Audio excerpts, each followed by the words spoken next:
this one, 5 boards and 5 assists. Raptors starting to feel it. That would carry over into the fourth. Skinny Hardaway Southern T back with another EP. Y'all do your boy a favor. Y'all smash that like button for your boy when you roll on in. Whether you're here for a good time or a long time, I greatly appreciate you sliding through. If this your first time, do your boy a solid. Don't make it your last time. Hit that subscription button as well. We talk this good boxing, MMA, sports, parlays, predictions every single day, and not just today. Today, we here with a weight, bait, boxing, and blunts. We gonna talk about the fights from last night. We gonna talk about a hot topic. Maybe you know about it, maybe you haven't, but this is happening now, right? This probably happened about 4 or 5 hours ago. You know what I mean? So, and the reason that I'm gonna talk about this is because I did a video right last week about Shakur Stevenson and Ryan Garcia, right? Well, appreciate you, man. Shout out my girl, Millie. Thank you. Thank you for the great time. Appreciate you. Appreciate you as well, man. Appreciate you as well. And I love you too. Just got back to Memphis, Tennessee. Literally, I haven't been to sleep. Well, no, I haven't been to sleep, right? Went to the fight last night. I like to get my planes at midnight so I can be back at my crib that early Sunday morning. So I really ain't been to sleep. So we up, we at it, we working. Finna talk about what happened last night at the fights. And we go get into some plays for today, though, right? But I had to do this EP given the fact that I did come on here earlier this week and I told y'all that Ryan Garcia and Shakur Stevenson were, you know, openly negotiating, right? Well, now it looks like Ryan Garcia has had maybe a second thoughts, right, on going up to 140 because he came out on Twitter last night after the fight. Don't know if he was feeling himself. Don't know if he was feeling himself, right? You never know with Ryan. I ain't gonna speculate that he was drinking or no shit like that, right? But apparently Ryan was feeling himself last night. Maybe it was the fact that his cousin beat Devin Haney's little brother in that boxing match, right? Maybe you heard about that. Uh, right, Ryan Garcia's cousin fought Sean Haney in a boxing match and he beat him. Some people feel like it was a robbery. I actually did see the fight. Um, I think Sean Haney won, especially that first round. I'm not really sure how you give Ryan Garcia cousin that first round, right? But I gave Sean the first round in the third round. But it's should at least been a draw. I think Sean won it, right? But you know, another interesting topic when it comes to the Haney versus Garcia thing, right? Another little family aspect to throw in there. But uh uh, you know, I made the video last week about Shakur Stevenson and Ryan Garcia. With Ryan Garcia, he took to Twitter last night, and him and Devin Haney had a bit of a back and forth. When I say they had a bit of a back and forth, it's still up there. You can go see it yourself right now if you want to. Don't got to take my word for it, but you know me, I'm gonna come and talk about it.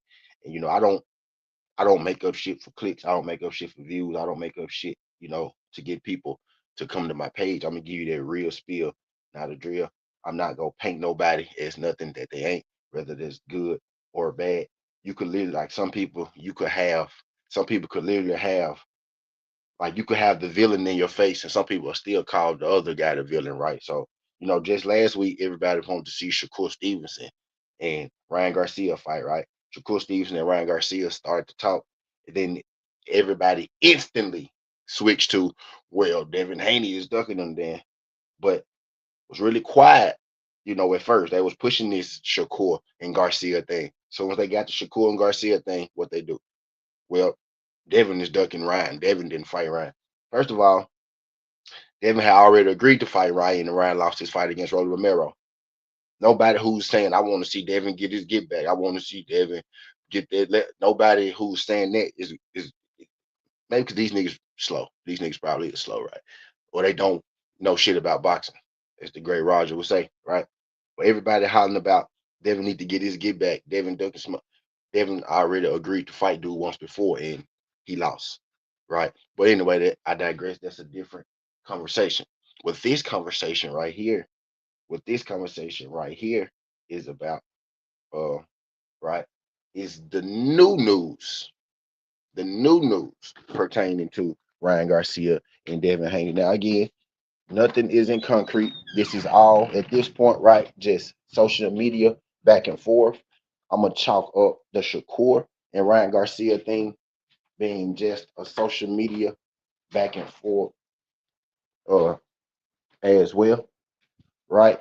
But Ryan Garcia and Devin Haney, they did have some words for one another last night on the X. As you could see, Yoda, I got you, OG. I'm glad you came through here too, OG. I got you. I got you. I sure was gonna run this jump by myself. I ain't tell nobody. I just went. I just went. You know what I mean? But I got you, OG. Shut up, my guy, Yoda. Got you, Yoda. But they you can still go see this yourself too, right? If you don't want to take my word for it. I ain't one of them dudes who come, with the cap stories. I ain't go big up Brian to belittle Devin, and I ain't go belittle Ryan to big up Devin. I tell you the truth about Ryan, right? But I ain't go belittle nobody to big up nobody else. It ain't what I do. So you'll never hear me pretend that, Ryan Garcia don't want no smoke with. I mean, they don't want no smoke with Ryan. And then I'm about to read something off to y'all that Ryan said himself. Even Ryan himself said, I heard you been running around here talking about you want to fight. Let's fight. So for people that spreading this narrative that Devin don't want smoke, and even Ryan Garcia said out of his mouth last night that Devin Haney been running around here asking for smoke. Right. So the narrative that Devin is ducking or that Devin don't want to fight Ryan Garcia, even Ryan know that's cap. But I know some people need the views, people need the story. So run your story. I ain't tripping on it, right? But I ain't one of the people who run my shit like that. I don't need the views. I create my own views. I balance, I mess with the algorithm too, right? But I also make the algorithm, right? I make I make the stories what I talk about go. Uh, you know what I mean? So I never push a narrative about one fighter, a false narrative, right? About one fighter to big up another fighter. But even Ryan Garcia lost my lighter. Damn it, lost my lighter.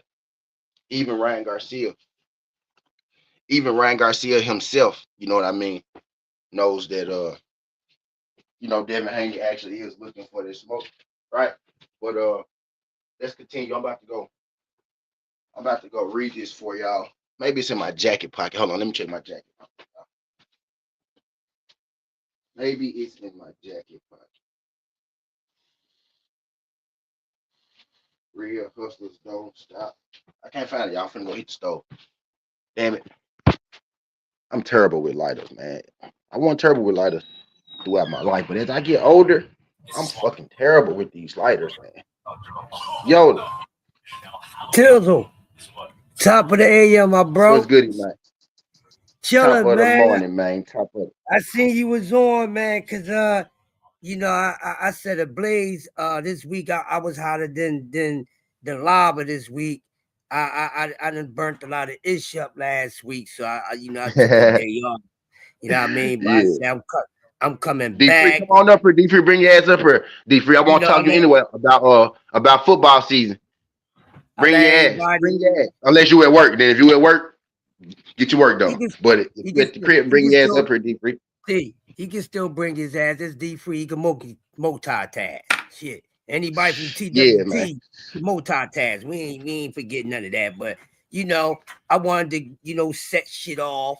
You know what I mean? Because there's a lot of ish. I'm tired of boxing. I really self-proclaim myself as the guardian of one of the guardians of boxing, meaning protecting Agreed. the honor Agree of with you, OG. boxing because I call it straight up and down. If I can call it pros, I can call it cons evenly. That's what I do. People be hurting their feelings. They get all emotional. Get all emotional.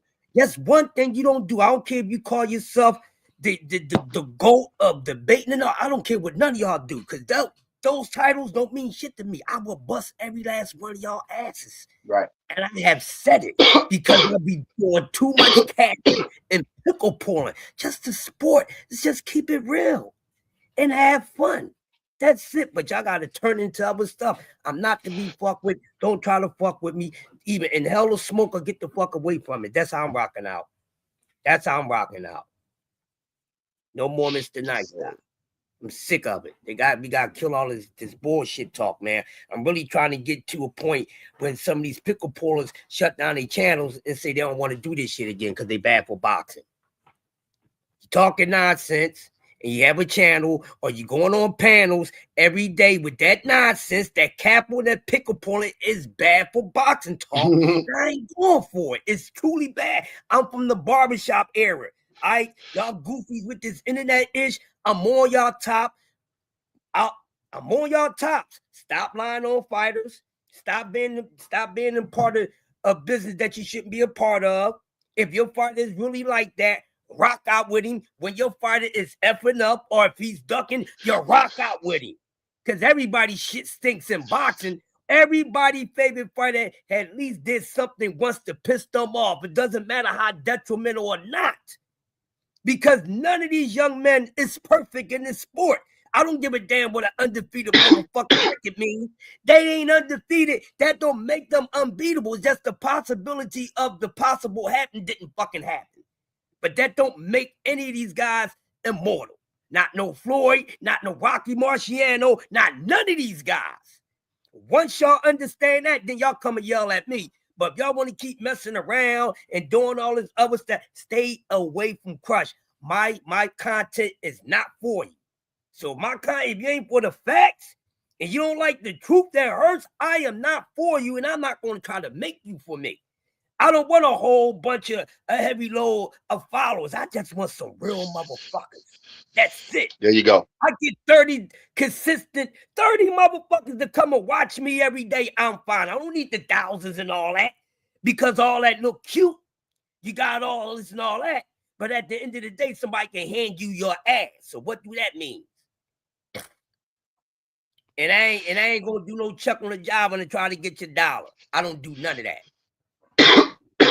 Facts. D Free, what's good, man? What's good, man? We about to get into this. I don't know what's going on with the gap between 147 and 140, 35 and 30. Right, that's a lot of confusion up in here. You don't know what weight classes motherfuckers going to and all. They confusing me. I'm almost just right now. I'm just doing content like everybody else at this point because I ain't even trying to what's real, what's solid. Because don't nobody know what they finna do right now. Honestly, these niggas, they looking for the best fight, the best price. Whoever say yes first is the fight that is gonna be. I don't like how the narrative being pushed that these guys aren't at this point. They not ducking each other. They not. They just trying to figure out what make the most sense. You know what I mean? They trying to make it work. They not ducking each other right now. Tank out the mix right now. He'll be back soon. What I'm hearing. I was shocked, and Raymond Ford had something going on last night. I was hearing Tank might fight Shock, but you know he had that Ford run in, so I don't know how that's gonna go either, right? But man, these guys not ducking one another at this point. They not, because at this point it's a business. I think it's all about business right now. Because you got Ryan talking to Shakur, you got Ryan talking to Devin. He was talking to Devin first, and then Devin said something about the Vada. Then he went to Shakur. Shakur said, "I want the same Vada." So I'm guessing now he back on Devin, right? You get what I'm saying? So he like, shit, if I got to take Vada anyway, I might as well stay in my weight class, is what I'm thinking. But it makes sense. Yeah. But that makes sense. Dude. Yeah. I'm under the impression that we're about to get a big fight. So I'm just gonna be happy with the fact that these dudes probably about to mix it up. And I think the winner of this fight is truthfully going to be the person that starts cleaning up that 147 division. You know what I mean? Because if Ryan win, you know, everybody in the world gonna want that Ryan Garcia fight. And then if Devin win, now Devin has put himself, the smear he got on his record, which he don't. It's actually, I saw what I did there. The smear he got on his record, but not on his record, right? He beat Ryan, he cleaned that up. Shit, y'all ain't gonna never be able to shit Bill up there, right? Because then he'll be able to say again with no smears, my son the greatest ever in the world, type shit, right? So the winner of that fight, I feel like that's going to be the person that the game anoints. They want it to be Ryan. If you could see what I'm seeing, what's going on, you can see what's going on. They want it to be right. They want Ryan to be that guy, right? I feel like, but Hey, this T, if real quick. go ahead. This the thing. See, they making this smear as bad as it really is. And that's the problem that I have. Okay, let's take the, you know, he had this the special ingredient. Let's leave that out because we already know people can use that. Just on a simple fact that the reason why they make this smear bigger than what it is because of their conceitedness. This is what it is. This is what the real problem is. They sit around and keep talking about some damn ostarine that all of a sudden turned into be the most powerful pair of thing that I heard of and circulating in boxing since I've been watching it since 1975. I could go way down on that. But not holding accountable for, because the smear is that no matter if somebody is on something or not, this is not supposed to happen to me. That's not supposed to happen to Dev. That's what Dev thought. Is nothing wrong. You're supposed to be as competent as you need to be so you can be successful, but you got to be real with yourself. And the fact is that the real problem is Dev fans have the same problem is boxing.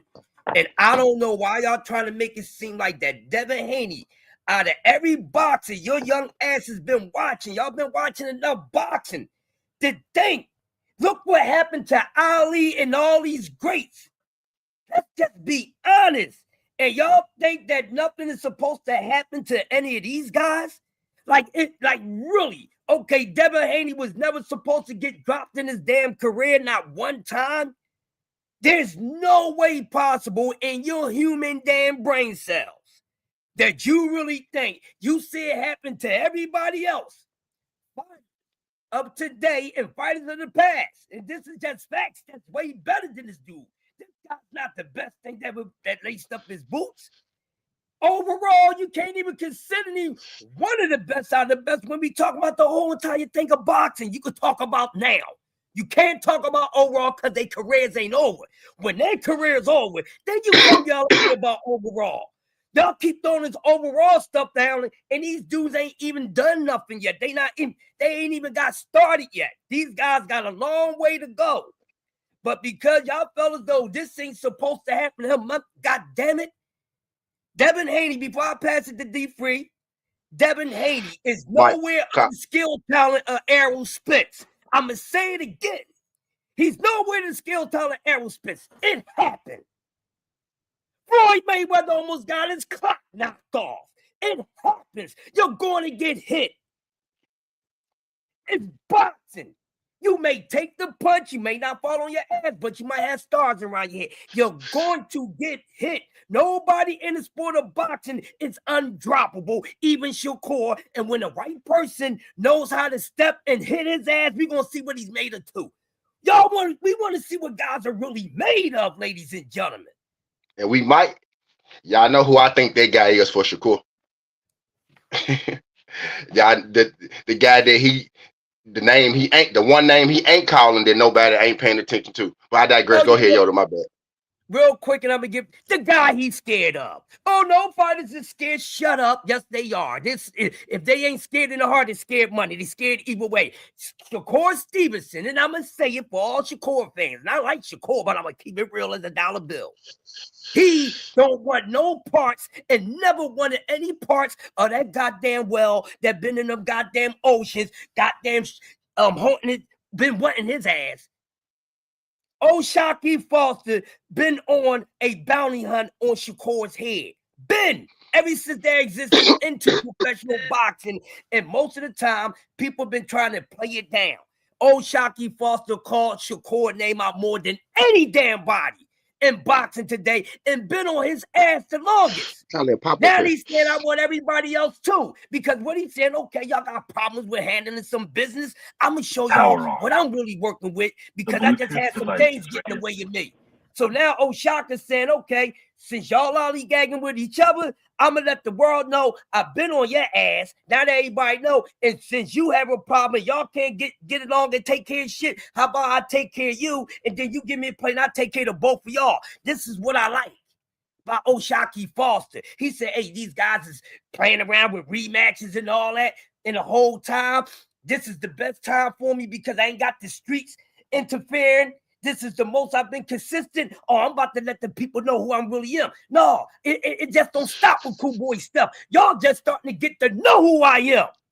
And Cool Boy stuff, you ain't never know. Now for you late bloomers, y'all just knowing about me from Cool Boy stuff, Scooter. Now y'all gonna really get to know me. I've been this dude. That's why I'm calling your favorite fighter. If you just start liking boxing, that's why I be calling Shakur's all types of sissies and PUSSYs, because that's what he is. And I've been saying it since 126. And Scooter's still going to the Hall of Fame. Yeah, and he's still going to the Hall of Fame. God damn it, so I ain't trying to hear none of that. Tell these dudes, if they are who they are, do what needs to be done. Hey. Needs to be done, so we can just give them they props and we keep it moving. At his natural, at his natural weight class, he only lost to anyway. Yep, that's it. Who possibly might be the greatest of his era. So, all my favorite fighters, bro, they fight the best. They might have lost, but they fight the best for sure. Everybody can't say that about their favorite fighter. Some of y'all favorite fighters scared to get in that ring with other fighters, and y'all still gonna call them the best. But you can't be the best until you step in there with the best. You know what I mean? We don't know what number you will, because you ain't been in there with nobody else with a number. You know what I mean? Copper Aborigines. I hear what you're saying, bro. But check this out, bro. I'm not trying to hear that. I'm not trying to hear that. Hold him accountable for what? Let's hold the other person accountable for what they didn't do right. See, this is what I'm talking about when some of y'all get to talking. There's no L on Devin Haney's record. Facts. There's no L on his record. And y'all keep talking about cheating. Yeah, he got touched the hell up. He's supposed to get touched the hell up. Win, lose, or draw is boxing, goddammit. What are we talking about? Hold Ryan accountable. Hold Dev accountable for fighting a dumbass game plan. Hold Devin accountable. Devin is more responsible for what happened between him and Ryan, not Ryan Garcia, ladies and gentlemen. I'm going to say it one more time for all y'all with those big-ass 5-pound sugar babies in y'all damn ears. What Ryan Garcia pulled off against Devin Haney is more of Devin Haney's fault, not no whack-ass off the ring goddamn excuses now. Stop it. That's not good for boxing talking. Don't bring that on here. Don't bring that to my bro channel. Because that's the reason why what really happened, the outcome. It ain't because of no damn off the ring. Devin went in on some goofy shit. He let Ryan spellbind his ass. Thought Ryan was a motherfucking focus. Made him a little unfocused in his study. Took him off track. I know the game, baby. I know the game. So we not trying to hear none of that. So if you want to keep talking about the damn off the ring and you've been watching boxing long enough, we're not going to keep on doing this, making it seem like Paz is guaranteed to get somebody a win. So once again, stop this cheating shit. Dev still got his goddamn O. Let that bullshit go. If he didn't, motherfucker, if he would have kept his damn shit up and have the defense that he normally uses, this shit wouldn't have happened. Get over it. Tell him to go get the get back. That's what's important right now. He wants to get back. I got to stop carrying that like a damn relationship. Keep carrying shit on. Get out of here with that nonsense. I want the fight. Y'all know me, man. I want the fights guy. I just want the fights. I don't care if my favorite fighter win or your favorite fighter win. I want to see him get down. I'm the dude. I'm the dude. I'm the dude in the school. It's only y'all know my scenario, bro. Everybody here been to high school before, whether you dropped out or something, you went middle school, whatever. It's only 5 niggas at the school that can really fight. You got the dude who really got hands. You got the dude with the big attitude. You got the dude who bigger than everybody, and then you got the little dude who got hands, but he a little dude, and then you got the quiet nigga who really a murderer. You fuck with him, he most definitely go tear your ass up, but don't nobody know he got hands, right? It's it's only 5 people with hands in this motherfucker, bro. I want to see them fight. I want to see the top 5. I want to see me. Fuck you talking about Preston, Big Lewis. You know what I'm saying? We go get down, and so even if it's just for fun, you know what I mean. We go fight though. You know what I mean? That's what I want to see. That's what I want. I just want to see them folks getting everybody got that. Everybody superstars. Everybody living their life. Cool, bro. Y'all got money. All you niggas got money. We can clearly see all you niggas got money. We see it. We be talking about he ain't this. He don't sell. He don't sell. Bro, all them niggas is 10 plus 10 mil. They 10 plus mil up at this point. All of them, at least. They all got money, bro. I want to see them niggas get down. It ain't, and we live in a, and it's their fault too, because they all said, I don't want to get mean. I don't want to get mean. You saw what happened to Dale, right? He ain't even really lose, but he got mean for sure, right? You know what I mean? So don't nobody want to get mean. Niggas scared to lose they O. They scared to step in that ring to even put they O on the line. So I respect fighters, Cool Boys, the Errol Spences, the Devin Haneys, the Regis Prograis. I respect the fighters who I run it, win, lose, or draw. Because bro, niggas ain't undefeated. Ain't nobody in this world undefeated. I said all the time, bro, my street record 42-9. Y'all heard what I said? My street record 42-9. Ain't nobody undefeated out here, bro. If you the biggest, baddest nigga, you gotta prove it. You gotta prove it. You got to prove it. Excuses. I don't give a damn if you the biggest bad. I don't care what you juiced up with. I'm gonna whoop your ass. Ain't nothing gonna help you. I'm not gonna have that stain on me that something you have to put in your body help you to beat me. No. I'm gonna whoop your ass. I'm gonna fight my game plan. I'm not gonna give you my chin. I'm not gonna purposely just put my chin on the line, knowing that you can hit. And we know in the sport of boxing, we know it's a very cheating sport. We know this. We know cheating has helped, and we know a lot of times these pads and everything did not help a damn thing. Now, here's the thing, Copper, because you wasn't listening, and you was trying to correct me, OG. Salute to you, Halito. I never said either one of these guys won a loss. That's why I'm saying people shouldn't be having a draws so much of in a bunch because they acting like this man got an L on his record and Ryan got a damn W. No matter what Ryan did, OG, that wasn't Devin for the dumbass fight. If Devin would have just use his thinker like he normally does, Copper Aborigine, we wouldn't be having this conversation right now, no matter what Ryan put up in his body. Dev didn't still fight his fight. Dev didn't use his IQ. Dev didn't use his foot placement, his footwork. He didn't keep his fucking head off the line. He made all these mistakes that he normally don't make, and this is what got me pissed off because everybody is taken away because people say they don't like cheating and all that. Okay, none of us do, but life is cheating in all sorts of ways. Even when a person you think ain't cheating is cheating. Trust me, in the sport of boxing. Every last one of them cheated some sort of way, if not the same exact way. So all I'm saying is everybody needs to stop the crybaby shit because ain't none of us get put on our ass bag. So why are we crying more than fucking Devin Haney? That's between Devin Haney and Ryan Garcia. That's all he got to do is go back in the ring and show everybody. Hey, man, that was a fluke. That was a fluke. Not turn around and turn soft, because this is where he pissed some of his fans off at. Because the way he handled it, OG, he didn't handle it like a man at all. We're from the same area, so you know how to get down supposed to go down. He didn't do that as a man, as a warrior. That's what made most people mad. That's the only reason why people was really pissed off at Devin Haney, no matter if they're a big fan of him or not. Because it really was some sissified-ish the way that was handled. You can't downplay that because you dislike what somebody did. You can't downplay the, you know what I mean? So this is what I do. When I talk, listen to me closely. Because I ain't sugarcoating. I ain't going to build up nobody and shit on somebody. Everybody gets it with me. Credit and discredit. This is what I do evenly.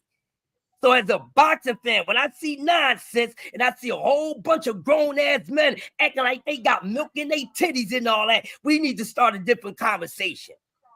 Because there's too many goddamn men. This is a men's sport. This is a men conversation. And you see it for yourself. Every day when we get up on these panels, we got men acting like Mick and freaking goddamn woman. They threatening motherfuckers over another man. Are you serious? Not keeping it real. You that much of a goddamn a fan of these guys. People that really don't give a damn about us. And I don't mean no pun with these fighters. They don't give a fuck if we live or not. They really don't. So we shouldn't be giving all this extra fucking energy for people that we like their talents, but they don't have these same things for us. We bring in our personal emotions that we have for people that's really close to us that will move up for motherfuckers who just don't care. You know what I mean? So before I pass you the mic, I wasn't taking up for Ryan.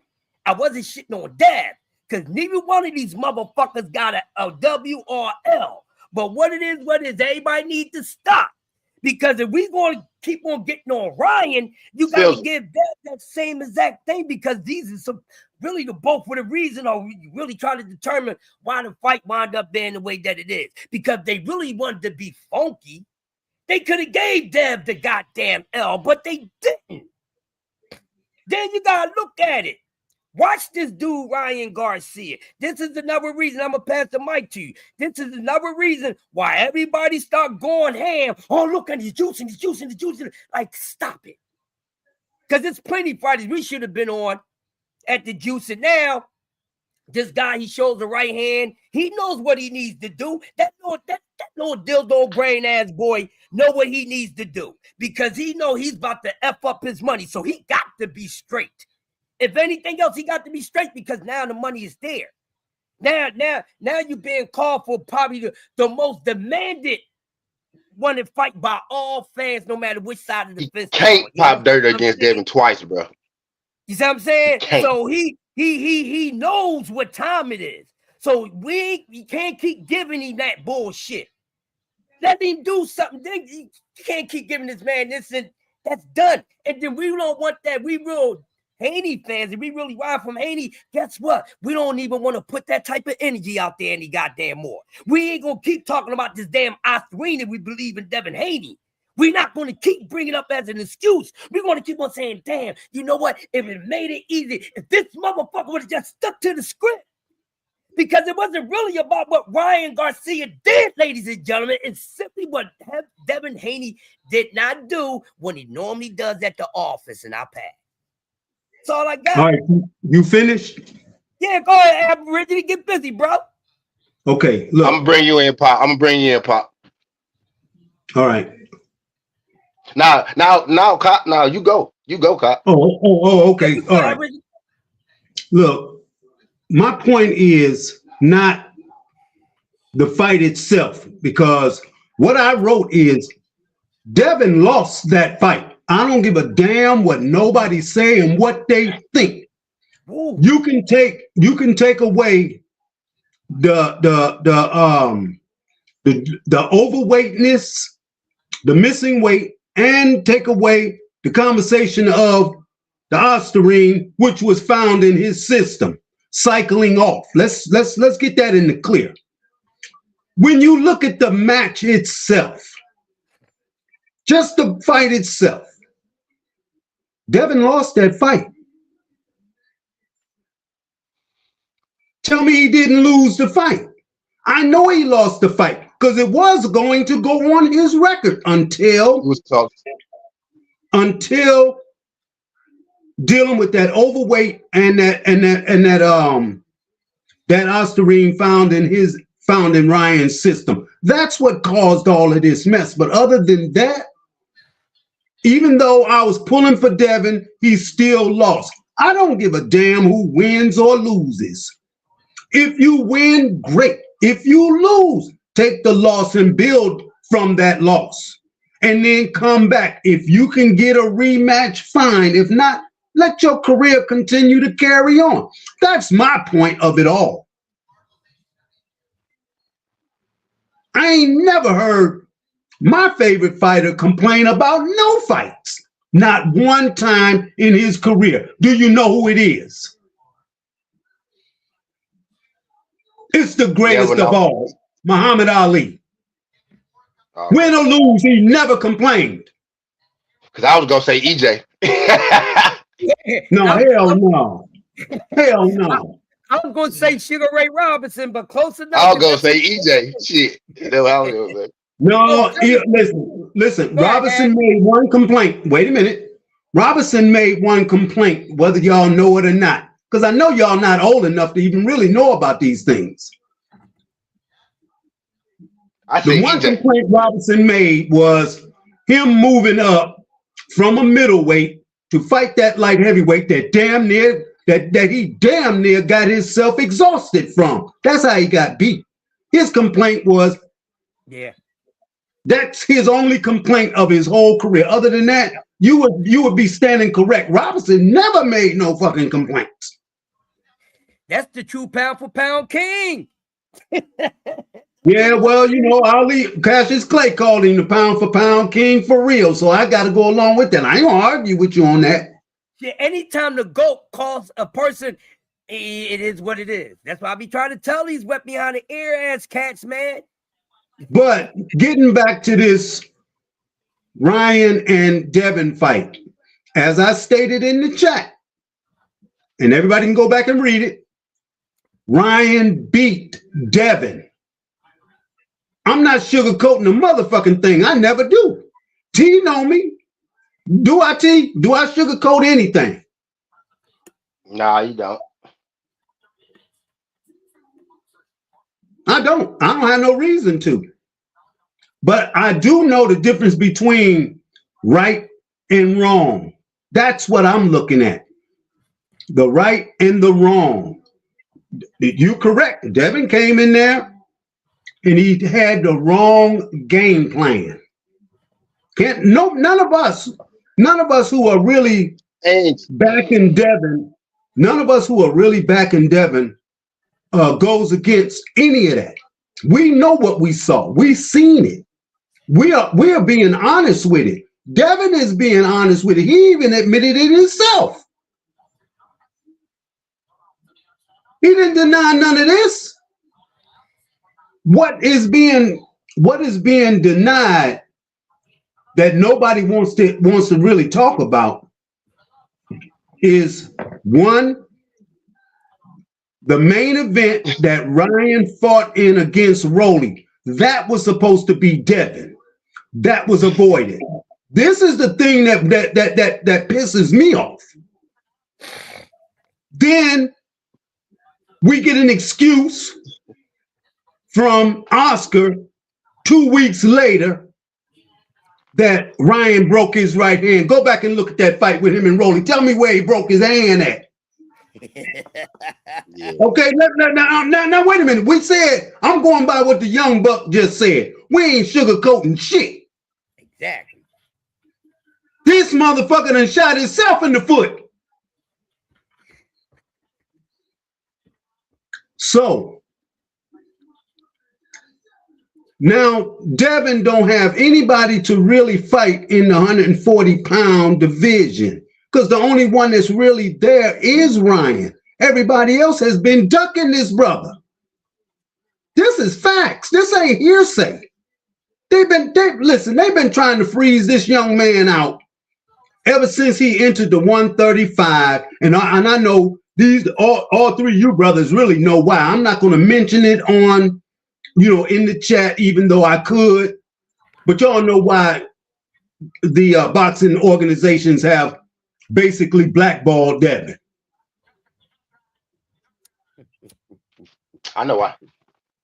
Okay, but I'm not gonna say it. I'm gonna keep it, we're gonna keep it between us brothers. We're not gonna we're not gonna air this laundry out on the air, okay? Right. We know. Us four up here know. Yeah. So with those dudes, and I'm gonna tell you something. if you notice, yes, Devin did beat Regis for the 140-pound title. But here's what I noticed. Regis is another one who has been blackballed and been ducked. Facts or no?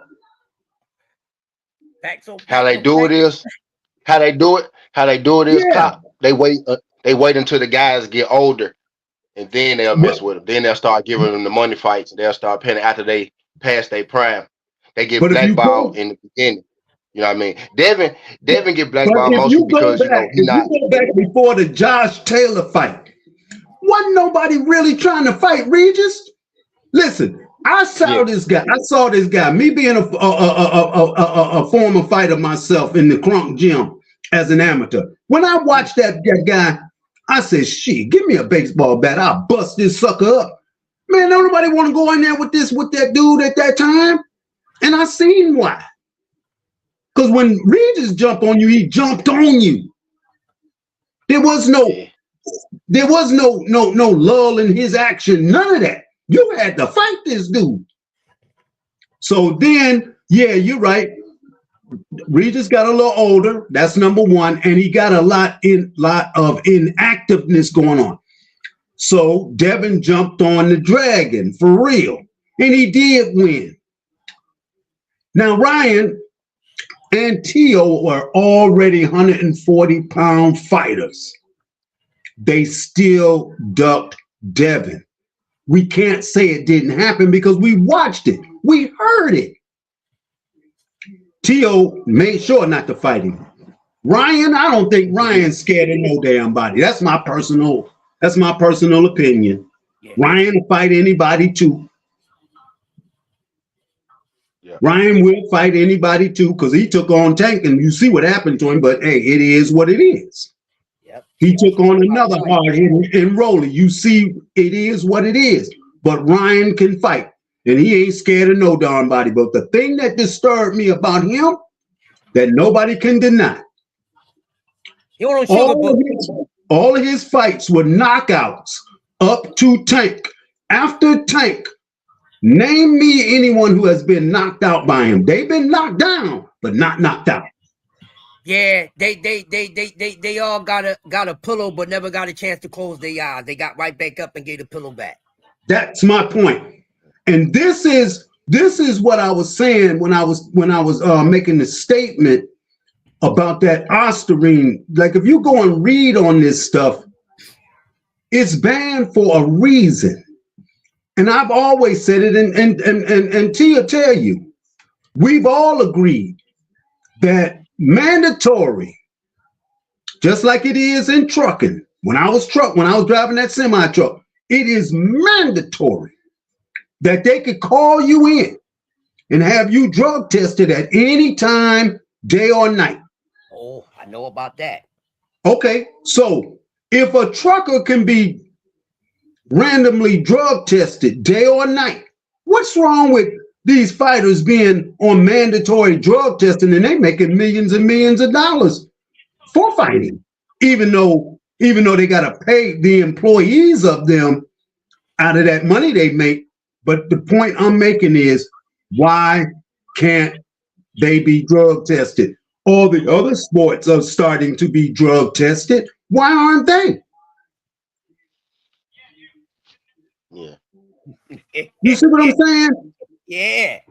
So I'm not against Ryan beating Devin. Oh no. If he's a better fighter than Devin and he beats Devin the first or second time, I don't have a gripe with that.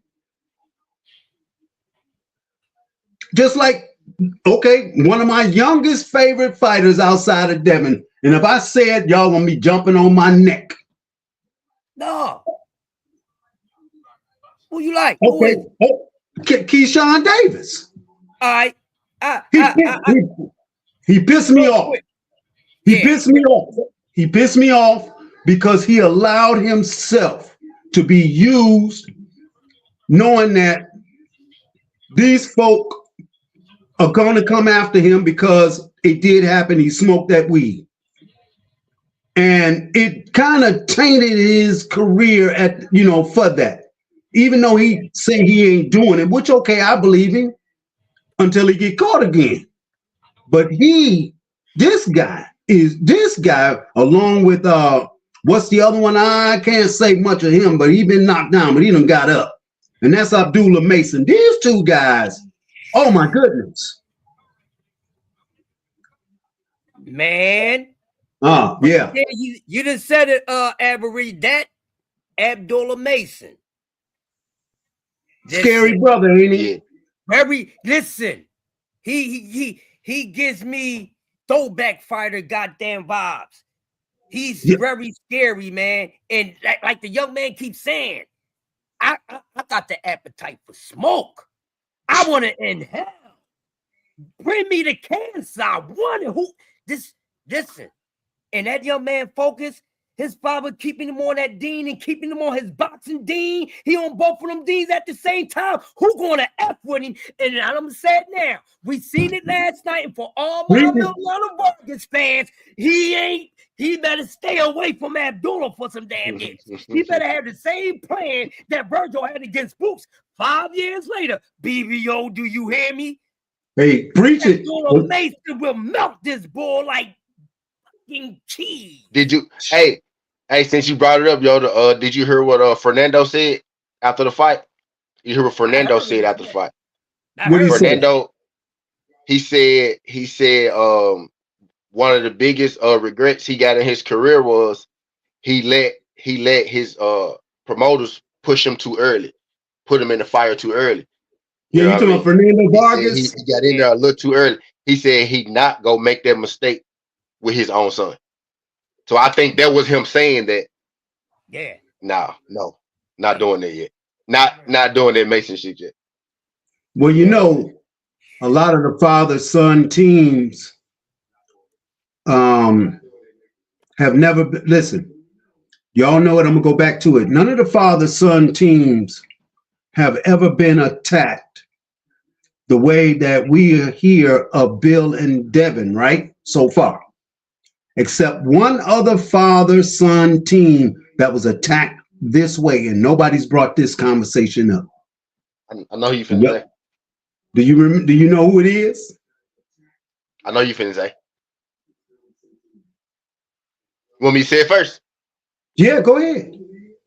Mayweather. Yep. Easy question. That's why I didn't even answer it, because I already knew it was money, man. I already knew it's too easy to tell, but just like Aborigine said, when you think about it, look at all the father-son episodes and all that. On. It's crazy, Kyle. I'm seeing it. I'm like, bro. I'm like, people. I'm like, bro. It's oddly. It's oddly parallel though. Even if you start adding up the champions and shit, the belts and all that shit, you start adding that shit up, Kyle, it'll blow your mind a little bit. But yeah, I peeped it. Yeah, and the thing I don't think many of us as supporters of these father-son teams, regardless if they are of us, whether they are of the Latin family, whether they are of the Hispanic family, or whether they are of the Asian family, or whether they are of the Caucasian family. No one gets attacked more about protecting their sons or their children more than you do. Do you know why that is though, Cop? Copper colored skin that we have. Do you know why that is, Cop? Why? That too, Yoda. And because Devin and Bill not officially tied down to nobody. They not like, so to them, to the big heads, it's like, little nigga, what you mean you don't need us? What you mean you think you better than us? Right? So they not too quick to, necessarily give him what he want all the time. Y'all remember what he used to have to take them slave deals until Turkey came. Turkey came and saved them for real. You know what I mean? Say it. You know what I'm saying? He used to, man. You know what I mean? Now look at these Now, because I'm gonna just focus in on one, because They y'all laughed know at me. Hey, look, they laughed at me on the show. the I said other when folks want to three. fight Devin, when folks want to fight Devin, they gotta call Bill. Bill call motherfucker whoever he go call. Ring, That's Top right. Rank, whoever the fuck he go call. But Bill get that first call, motherfucker. Yeah, You know, and, he be like, hey, I got to and, fight for you. I got to hey fight man, for you. What you think? You know what I hey mean? Crush, hey Crush the Legend, let me ask you a question. And this is a little bit off the cuff. How many children do you have? 3. Okay, now we're gonna get to it, because how old are they? 27, 26, and 13. Okay, we're gonna go to the 13-year-old, because the other two, they adults. Right. Even though I know they're gonna have to come back to you and ask for certain advice on certain things that you have already failed and corrected your own self at, so that they don't walk down that same path. Okay, but this 13-year-old, what is this 13-year-old good at? Math, science. Oh, so you really in trouble. You really don't know you in trouble. I already know I was in trouble when I knew he was good at science and he loves it. You're in trouble in a way not many black men ever will experience. Do you know this? Yeah, because of that mind capacity that he has. Exactly. Hey. Now on a slide note, so that those who are listening, those brothers out here and sisters that are listening, you're looking at Brother Crush the Legend. He's being kind of cool on the show right now, but he's living in fear. Y'all don't know it because he ain't saying nothing. He's got a child at home that is a mathematician and a scientist as a 13-year-old. Now he has to be on his hawk-eye raising of his son, that no one is able to slip something to this child. Exactly. This man lives in fear of his child without us even knowing it. I just put it out there. I just put it out there for a reason. Every day.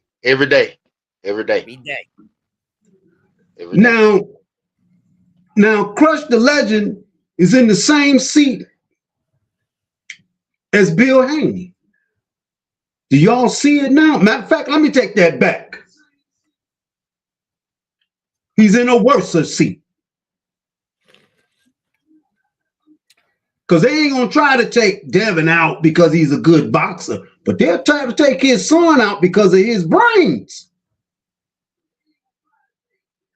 If that ain't living in a daily fear, I don't know what it is, because I know I would. Daily fear. It's an everyday war, my man. Oh, believe me, I know. Now that you done told me this, you see, look, like I said, I'm not going to sugarcoat nothing.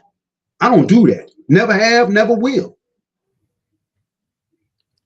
I'm able to point these things out to us, brothers, because we, regardless of what goes on in this boxing world, in the academic world, or whatever, we have to be level and even with each other.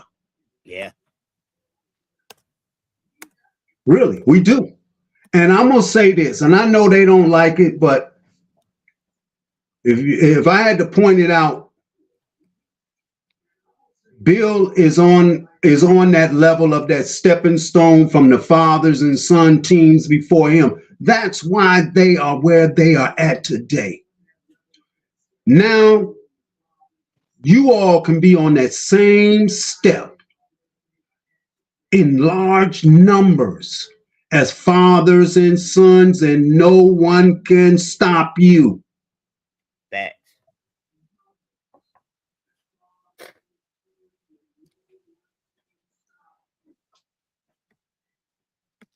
And as I stated a little earlier, and I'll state it again on the record, Ryan beat the brakes off Devin.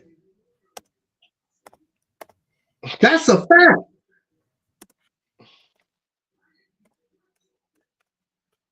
Now, whether him coming in overweight has something to do with it?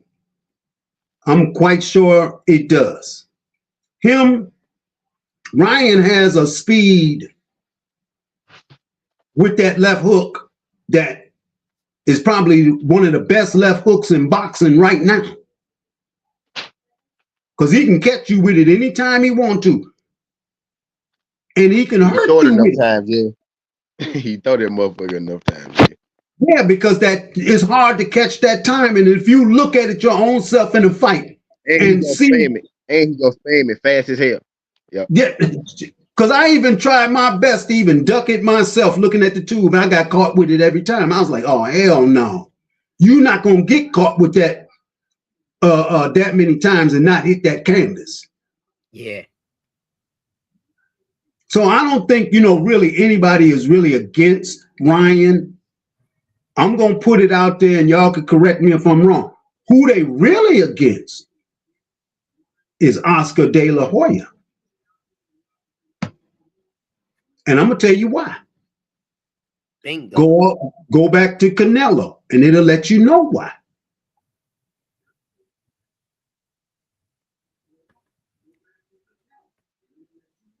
When Canelo got out from under Golden Boy, what happened to Golden Boy? London Bridge is falling down, falling down, falling down. London Bridge is falling down. So a lot of this that we're seeing out of Golden Boy and is being projected over to this young fighter, Ryan. This might be the problem. I think it is. Because right now, listen to California out in LA. Just listen to the Hispanic group right now. And listen to what they're saying about their boxing king, Ryan.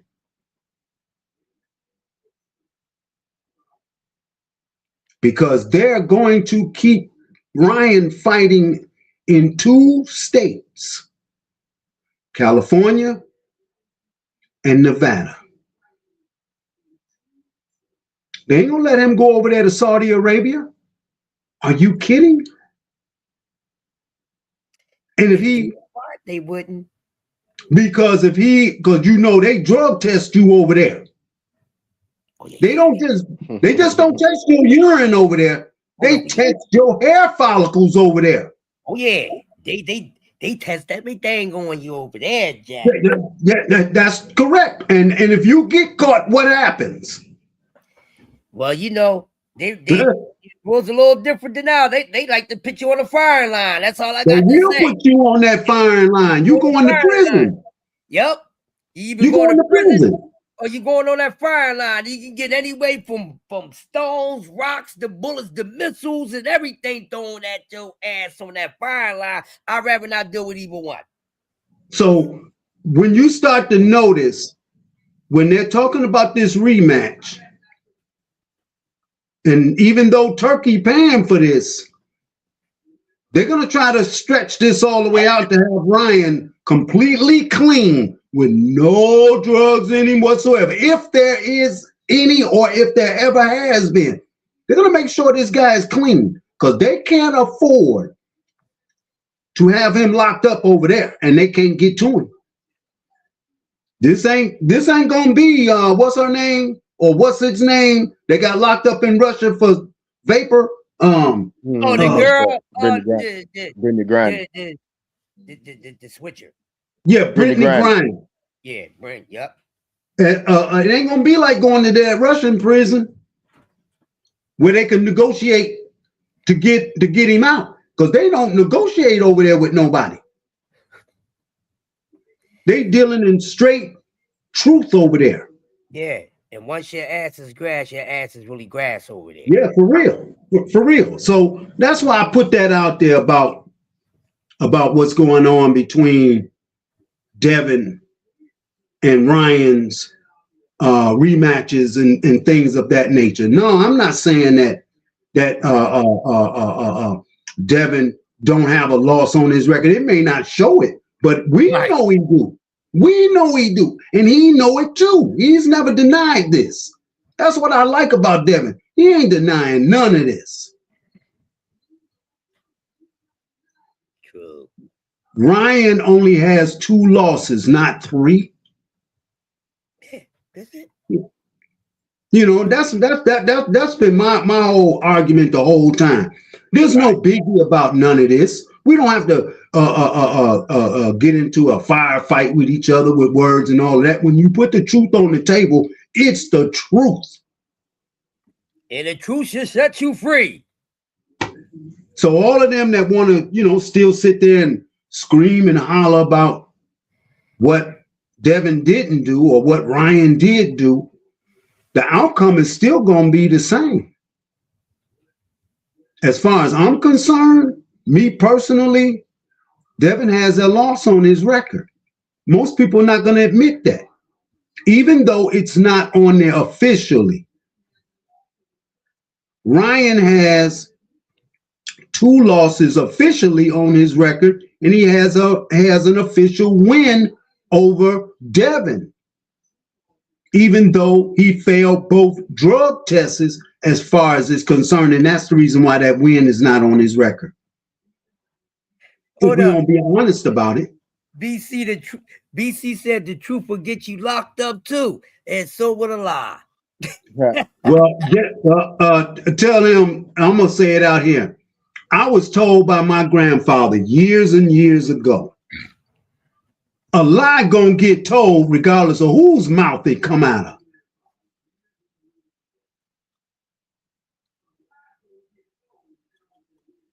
Hey, even a broken clock is correct throughout the day. Sometime throughout the day. But yeah. if it's the truth has never gotten anybody locked up.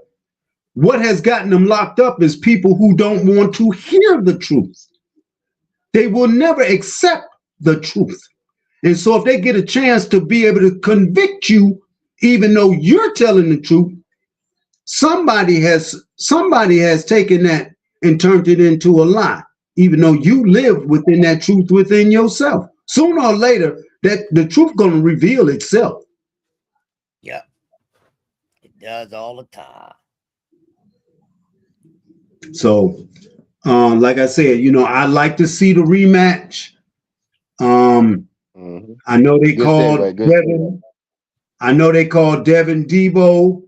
I know for years they were calling Devin a weight bully, but I just saw Ryan beat Mario Barrios, then turned around and did not mention anything of a rematch, and he jumped clean out there and said he wanted Shakur Stevenson next. Tell me that's not weight bullying. Let's be honest. Is that weight bullying, or is that just something to where they can generate millions and millions of dollars for a fight? I mean, they can use a cover-up, but I look at that as weight bullying. Because he dang sure didn't call Rolly back out. I don't think too. He ain't calling that motherfucker yellow special yellow bus dude back out. They got special strength. You don't want to deal with that shit again. And you don't want to deal with Rolly Power again and Rolly up under silence too. Man, y'all better watch Rolly. They been talking shit about Rolly lately too, man. Y'all better watch Rolly, man. Silas cooking up something over there with crazy ass Rolly. Watch out. He might fuck you. He might fuck your money up at one night. You better watch it. Yeah, because if I had to take a look at Rolly right now against Ryan, if I had to take a look at Rolly right now, y'all can correct me if I'm wrong. But does Rolly appear to you all to be the only champion that's a gatekeeper? Right now? Yeah, just right now. Not real. Yeah, it's a couple more you could put there, but definitely in that weight region. Yeah. He's a gatekeeper with a buzz. Because anyone who wants to really fight Devin or Ryan right now, outside of Shakur are gonna have to go through Rolly. And I think that's what they was trying to do. I think that was the blueprint they was setting at 147 since you said that. When we look at everything that's 147, now we know really the top guys at 140 that's really skilled need to get the fuck up out of there, Devin. But we know you're gonna move when you're ready to move. We know you're gonna do what you do when you do it. So we just waiting to see. But yeah, other than that, just look at it. You can say who got a better this, better that, but Rolly is the most dangerous champion, not the best. Don't put words in my mouth. Y'all know Yoda don't play that ish. He's the most dangerous dude, champion right now. Probably the most dangerous dude at 147 because this dude got this damn power that you can't sleep on. And like I said, I sat there and my own son and we was looking at it and he made a good statement because he said, Dad, is Rolly a gatekeeper? I said, wait a minute now. I said, Rolly is a 147 champion. He said, Dad, okay, respectfully, is Rolly a champion that is a gatekeeper? I never looked at it until he said it like that. I said, now that makes sense. Pretty much. That really makes sense. That we have never seen a gatekeeper that was a champion, but you have to go through Rolly in order to get to these other two. Man, come to think about that, you just gave me a something to cook on this week, man. I'm gonna talk about gatekeepers this week. I'll probably talk about it on my I'm gonna wait till Tuesday to talk about it on my morning show. That's a very interesting topic, and I'm just gonna go in on all the gatekeepers and which type of gatekeeper they are and things like that. Because there's a lot of them in boxing right now. There's a whole lot of them. I never paid no attention to it though, because Rolly is the one that came to mind on this. Nobody else did. I never seen anything like this before up until Rolly. I said, wait a minute, this guy, if I'm not mistaken, correct me if I'm right. Was Rolly a 135 champion for a minute? No, or 140. No? 140. No. Okay. So with him being a 140 champion, in order to get to Devin O'Ryan then, or Tank or any of them, you had to go through Rolly. I said, what the hell's going on here? Is he doing this on purpose? This guy's a gatekeeper who is a champion. And every time he wins a championship, now you can't circle around him. You got to go through him in order to get to the other ones. Hey, I say this. I might be wrong, but this is the picture that comes to my mind when I'm looking at it. Hey, Free. Yeah. Last night, because I want to hear from you. What the hell happened with Nunes last night? Oh. What did he do wrong? Oh, he broke my heart last night. You said everything. Well, who do wrong? He did the same thing. He did the same thing Devin did. Oh, thank you very much, Copper Reggie. The same thing. Big Osseo to you, bruh. Shout out to all the feathers and the arrows out there. Y'all know what time it is. He did the same thing. Nah. Oh, he talking about Sugar Nunes and Navarrete. Oh, Nunes. No, see, the thing is, Nunes, if y'all would have listened to me when I told y'all earlier in the week, Crush, Nunes is a come forward fighter. You're not beating Navarrete as a come forward fighter. Nunes is a better version of Oscar Valdez. He's a better version of Oscar Valdez. But you saw what Navarrete did to Oscar Valdez. And then Navarrete did the same exact thing to Nunes. It just took a little bit longer because Nunes is a better version. But you're not beating Navarrete as a come forward fighter. He's too rangy, he's too big, and he's too awkward. he doesn't throw the traditional Yeah, he style. got big. Hey, he looked as small at the weigh-in. That boy was big as hell on fight night. Yeah, he looked like I thought he was gonna look at the weigh-in See, he looking on like fight a night. goddamn With 168 a, with a, pounder last night. with a come forward fighter, Yeah, they're good against traditional fighters. But Neverati is not a traditional fighter. He throws punches from weird angles. He throws an uppercut when he should be throwing a jab. And so you're not going to be able to figure Neverati out as a traditional come forward fighter. You're not going to have a lot of success with him. You will have some success at times, but you're not going to have a lot of success with Neverati as a come forward fighter. And then on top of that, that he's awkward and he's rangy. He also is very active in the ring. He throws a lot of punches and he keep throwing punches. So Nunes didn't do anything wrong because if that was anybody else at 130, Nunes probably would have had a lot of success. It's just that it was Neverati. Neverati is not a traditional person, traditional boxer. So he is not going to look good for Nunes against Neverati. Now, if he was yeah, fighting, if Nunes was fighting, let's say Oshaki Foster, that fight might look a whole lot different. It might I look would a whole agree. lot different. I would agree. Yeah, I If agree he was too. fighting, if he was fighting Lamont Roach or the guy that got the belt now that they took the belt from Lamont Roach, that fight looks a whole lot different. But Neverati is not those type of fighters. He's awkward, he's rangy, he's big, and he throws a lot of punches. So Nunes didn't do anything wrong. I picked Nunes to get stopped in the late rounds. I said I got Neverati stopping Nunes Yeah, you late. did. I said You I got did.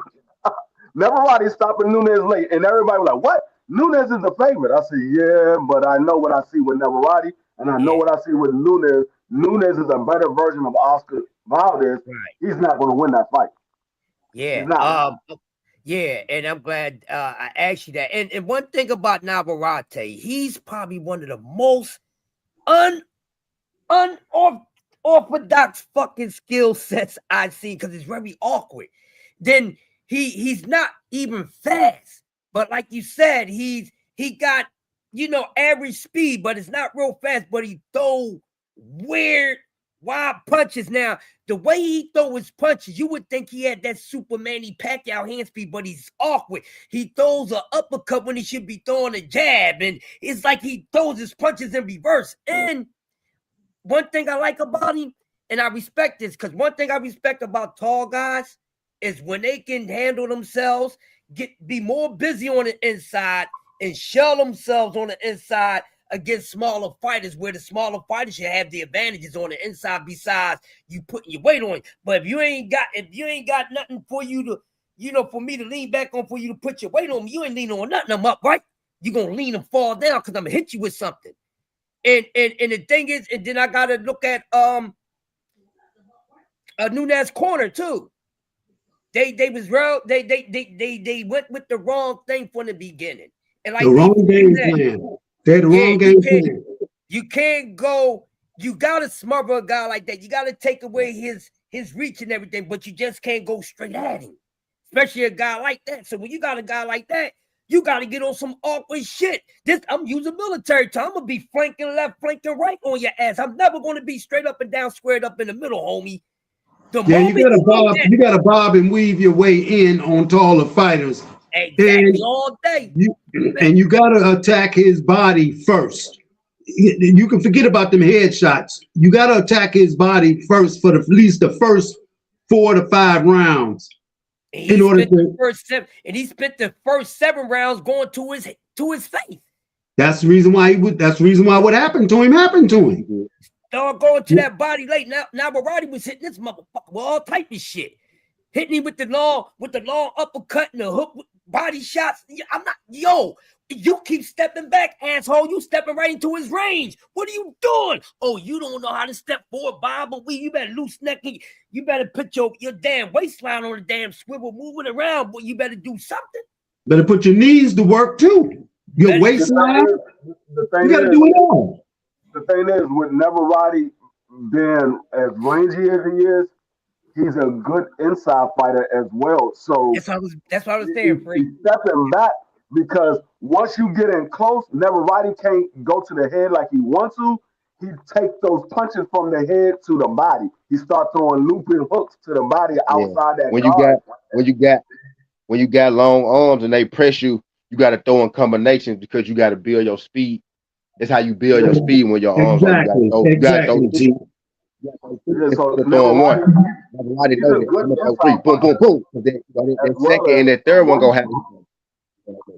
So Yeah. I mean, like Neverati, he can throw those inside body shots. He throws that uppercut on the inside. So Nunes That's just what didn't that's have what hurt him. nothing for Like that's Neverati. what opened up the door with him, D3, that uppercut. He kind of with an uppercut about round, I could think have that been was like like maybe round 5. 6 or 7. Yeah, it was like 6 or Something like 7. that. He caught him with that uppercut Up in and there, then rocked he him. kind of with uppercut. It's like now he was. It's like he was loopy a little bit after that. Like that's when he started looking hurt You know at the, that time. do You know what I mean? you know the punch to the body that brings taller fighters down to the shorter man's level? All the time. Yeah, it does if you're dealing with a guy. If you're We dealing either with a talking guy about that gives up the body, like Look, like I'm gonna give it like to you you. a either I'm guy gonna talking give like it about to the y'all kidney, now. I'm gonna give it to you the you either same way talking about the Emmanuel kidney or Stewart. the gentleman in the front right there. I'm gonna give it to you the same way Emmanuel Stewart taught us as amateurs growing up. When you're dealing with a long, a rangy, taller fighter, that's all of them. The shorter fighter focuses in on the lower extremities of the stomach, not the breadbasket, but below it. Below Just the belly above. button. Yes, right in that line, because you can slow him up within 2 or 3 rounds to your speed. But you have to stick to the game plan. And that's how you deal with taller fighters, regardless of who they are. You go for the lower extremities. Yeah. And that third rib from the bottom or something like that. They be saying third rib from the bottom. You got to know exactly what you are hitting. Because that tall fighter, trust me, whether it's a jab or a straight right hand or whatever, anybody who's dealt with taller fighters know damn well you can hit with punches from Mississippi and Georgia with that dude. Yeah, that's true, but you gotta be crafty in doing that because when you go to the body, I just told y'all something too. You leave yourself open for a right hand or a left hook. You never leave yourself open if you're a shorter fighter going to the lower extremities on a taller fighter. You leave yourself open with another shorter fighter if you do what you do. Go back and watch when Nunes went to Neverati's body and he caught him with a nice left hook to the body. Look at the punch that Neverati. But see, I'm not talking about. I'm not talking about hooks. I'm not talking about hooks. I'm talking about the straight. I'm talking about the straight left hand and a straight right hand to the lower extremities. And that's the one, not the hooks, not the hooks. The hook will be set up off the 2 straight right hands. True enough, I agree with you. But I'm saying to start out with, I'm gonna send you in there to go to the lower extremities first. Right there at the belt, right there at the your belly button line. I'm sending you there first so you can go to the left and the right and then come straight back to the lower extremities again. See, by the time the second or third round roll in, you really done got weakened down because your legs ain't gonna move. Right. You're a stationary target after that. That work, but it's going to take more than 1 or 2 rounds because you're not going to be just throwing a straight shot the entire round because you're going to be getting hit with other shots. Wait a minute. Tell that to Joe Frazier. Tell that to Joe Frazier. Go tell that to Oscar De La Hoya or any of them. Oscar was good for that. Oscar was a little taller, but he was good to go to the lower extremity. We're not talking about those guys. We're talking about today's guys. These guys are more athletic than those guys was back then. So we're talking about today's guy. These guys are a little more athletic and they're a little more rangier. Like a lot of these guys are fighting outside of the weight class that they're supposed to be in. Oh, That's no, why no, no. I agree with that. I agree with that. I'm not. You got a guy. I mean, I'm not going to say Frendora is outside of his weight class because he's just a small, frail type of guy. But you got guys like Rafael Espinoza. Rafael Espinoza, when he comes in the ring on fight night, he's every bit a good 140 pounds. He's not 126. He's every bit a good 140. He should be fighting at least 2 weight classes above 126 at the minimum. Agreed.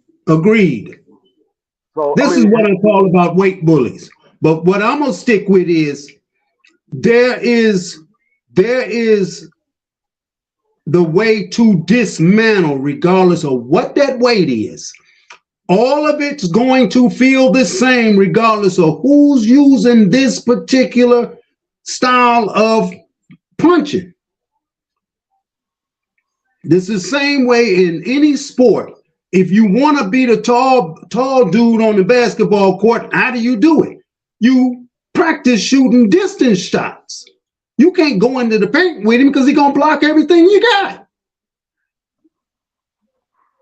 Same thing in baseball. How do you hit fastballs that appear not to be seen as much when they come in fastballs and then turn into that curve? Well, you got to go down and under to catch that ball. Am I correct? Yeah. Yeah, you got to go down and under because you know that curve is coming down and under. So you have to practice these particular things until they become natural to you. And last night's fight with Nunes, I don't care what nobody tell me. I didn't see nothing that he was doing that was spectacular because the game plan was shot. He did. Like, that's the worst I ever seen him look. I ain't gonna hold you. That's the worst I ever seen Nunes look. Yeah, it was shot. The thing was, he tried to box early and not be a come-forward fighter, but he's not that type of fighter. He's a come-forward fighter. He tried to box, I knew but when you try to box breakdown, I knew Nunes was gonna be active. Yeah, if you try to box somebody that's more rangier than you, and you're not an actual boxer, that's not your style of fighting, it's not going to look good. He had moments in the fight, but those moments was far and few between. Agreed. Neverati Neverati did what Neverati always do. He's throwing punches. He's going to keep letting his hands go. He's going to get hit with shots, and he's going to continue to let his hands go. Neverati got hit with some clean shots, some nice shots, and a couple of shots actually bent him over, but Neverati never stopped letting his hands go. Even though he got hurt to the body, I think like once or twice I've seen him get hurt to the body, he kept throwing punches. That man kept throwing punches. He would never stop throwing punches. So, when you're dealing with somebody like that, your mentality got to be on a different level because that man his mentality is already to never stop throwing punches. Always stay out. Yeah, regardless. You gotta match his mentality or beat his mentality. You gotta do one of the two because his mentality is gonna be never stop throwing punches. And he's been doing that his whole amateur and pro career though, see, because this is what he does naturally. Right. This is his natural fighting style. And that's why it's hard to beat him. While you looking for range, he already in range punching on your ass. Boom, boom, boom, boom, boom. You looking for your range, he done hit you 3 times already. Boom, boom, boom, boom, boom, boom. Yeah, he's developing that rhythm. He getting that. Now you more so worried about getting out the way of his shit than giving your own shit back. That's right. Because now you got to deal with 2 or 3 things at one time. He's still dealing with that. At one time, yep. And that's why I said with certain fighters, matter of fact, about the lower extremities, when you are teaching this is something that has to be practiced and pushed so that this individual gets it in here, and that's all he sees when he's dealing with taller fighters. And Nunes done fought taller guys before, bro. He looked so uncomfortable in there. But you know the thing, what it is too. Nunes ain't really as old as people think. Like he really young. I think he like what How about this, T? 25. Nunes never fought a fighter like that. Right. You know what I'm getting at, Cop? Like he really a young fighter. Like he's a young fighter. Yeah, You know what I mean? he He never used had to to. He fight said a he used fighter to like watch. that. He used to Neverati is watch a the. different. Neverati You is know what a I mean? different taller fighter than he's ever seen in his pro Watch career. Navarrete fight when he was in the amateurs and shit. You know what I'm saying? He used to watch Yeah, Navarrete fight. You know what I mean? So yeah, I it get could it. have been the You know moment. I do. It could have been the inexperience for him. It could have been the height. It could have been the activity. But man, Many factors it, played in his getting his ass tore up last night. I know that. yeah, it was He a. It got was his a. ass tore up, and that's why I mentioned he got it tore up the same way Devin got his ass tore up. That's why I mentioned it like that. Game plan, Yeah, whatever that game plan was, it was not working and was not going to work. he had. Like D Free said, like he tried to box early. It wasn't working. Then Yeah, once he started I heard banging, it. That's what I once he agree with started him. once he started banging, it was downhill from there though. Once he like he couldn't out you you gotta you not go out punch Navarrete, right? Nope. You gotta outland him. When you do land, you gotta make it count on Navarrete. You gotta shake him up. You know what I mean? Type shit. I'll say it like this: Nunes couldn't Nunes land enough for to every shake him up. solid punch Nunes got on Navarrete, he ended up with dang near 25, 30 shots on him behind that kind of stuff. Either way it goes, it's going to add up. Yeah. When you look at that fight, one shot from Nunes, Navarrete going to hit him, 15 times? And About sooner or six later, times for sure. yeah, About 6 times. them numbers going to start piling up. Yeah. See, this is what Yeah. he does. He gives you punch numbers. And it's hard to beat a fighter like that. And like he said, you got to beat him up in order to beat him. That don't look like that's what's gonna happen. And that's why I said he fought the wrong fight last night. He young, true enough. But his trainers should have had a better game plan. Somebody really should have studied, or how do we say this? Somebody really should have scouted him out before you put him in the ring with this guy.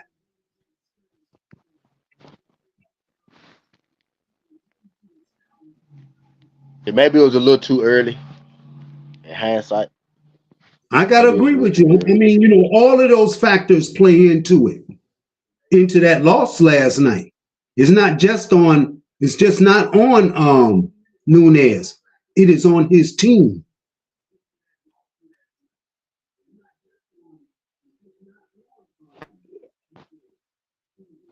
Oh shit. I gotta go, fellas. It's already 9:10. I gotta get my coffee and I ain't had it yet. I ain't.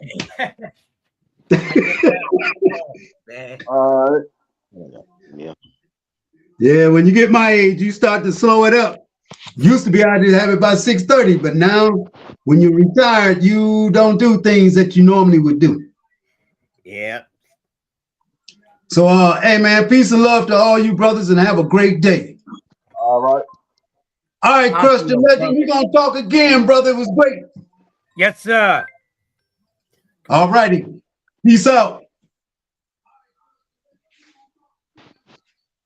That don't kick me off. Yeah.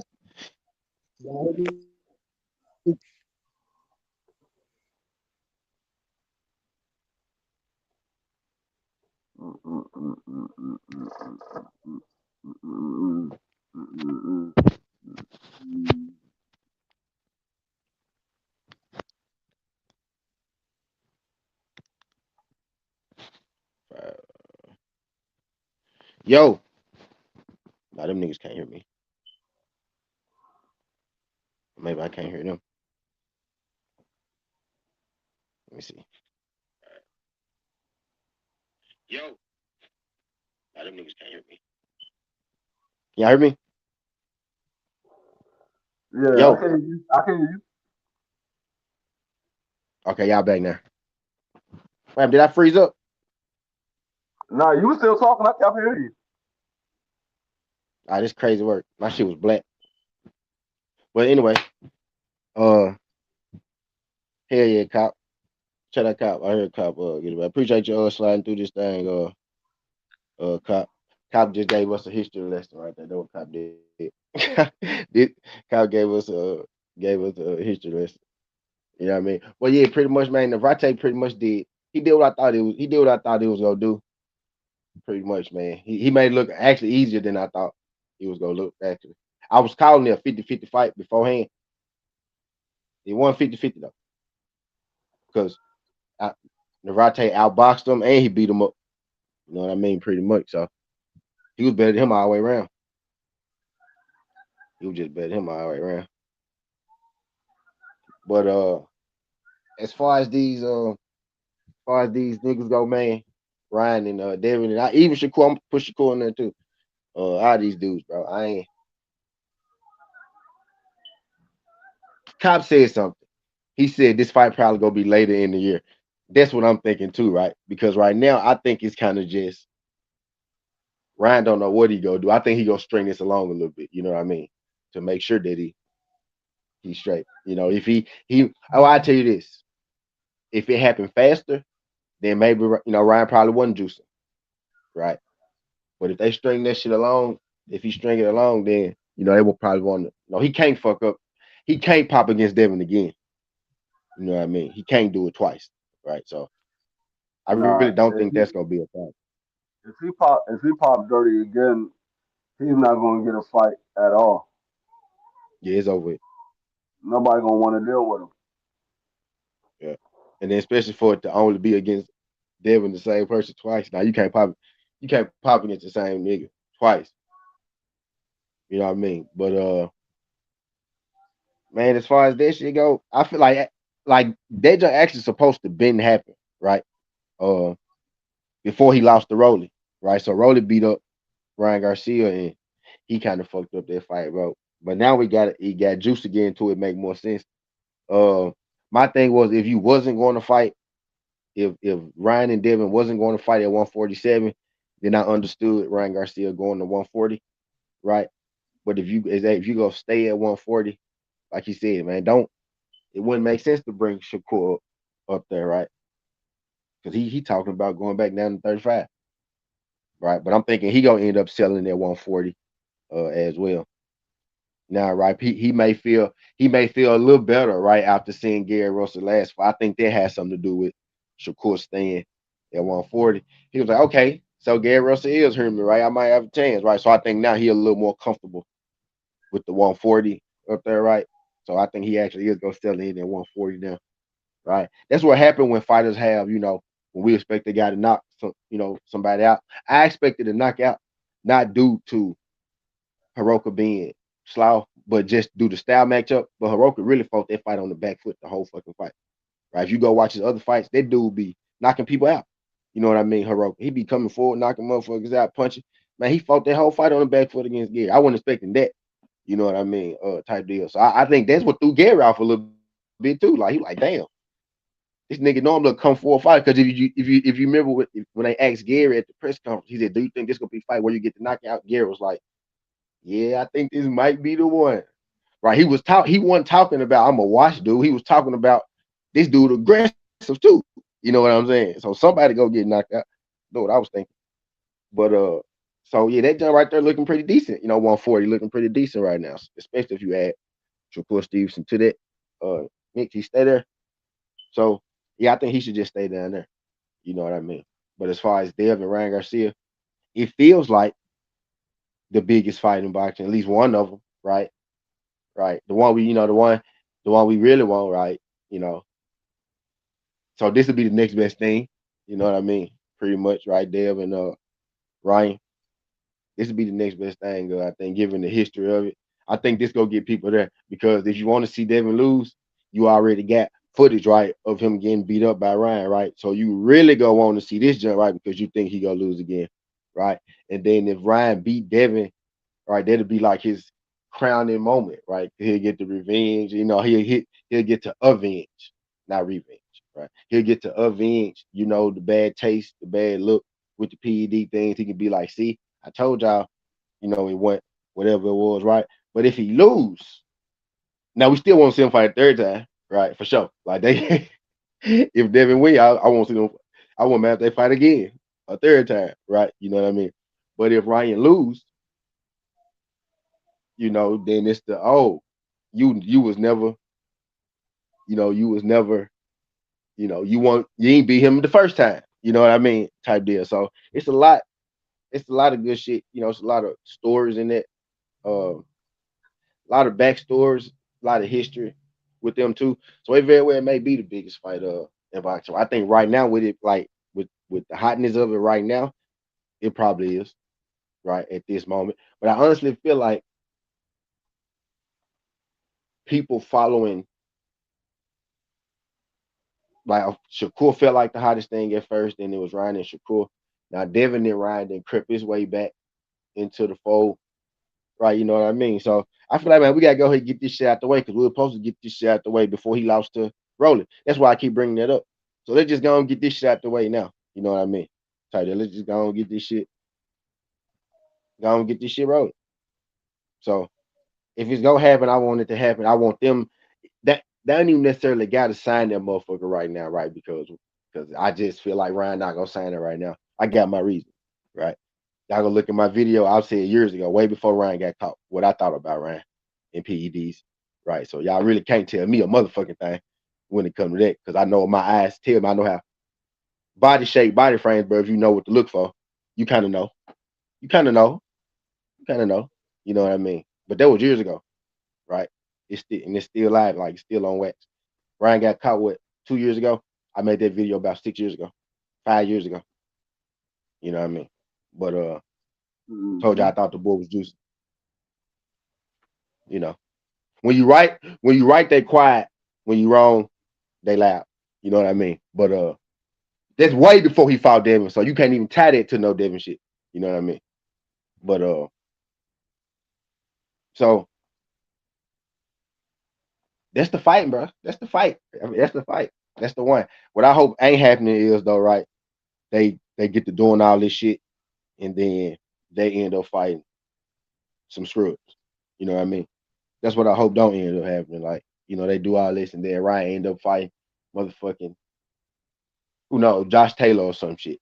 You know what I mean? And then Devin have to go up there to 54 and fight Xander, or he end up fighting Jack Catterall, right? They gonna be fighting Josh Taylor and Jack Catterall and shit. You know what I'm saying? I don't want to see them fight Josh Taylor and Jack Catterall, right? You know what I mean? So I feel like that's the jump for me, man. That's the one.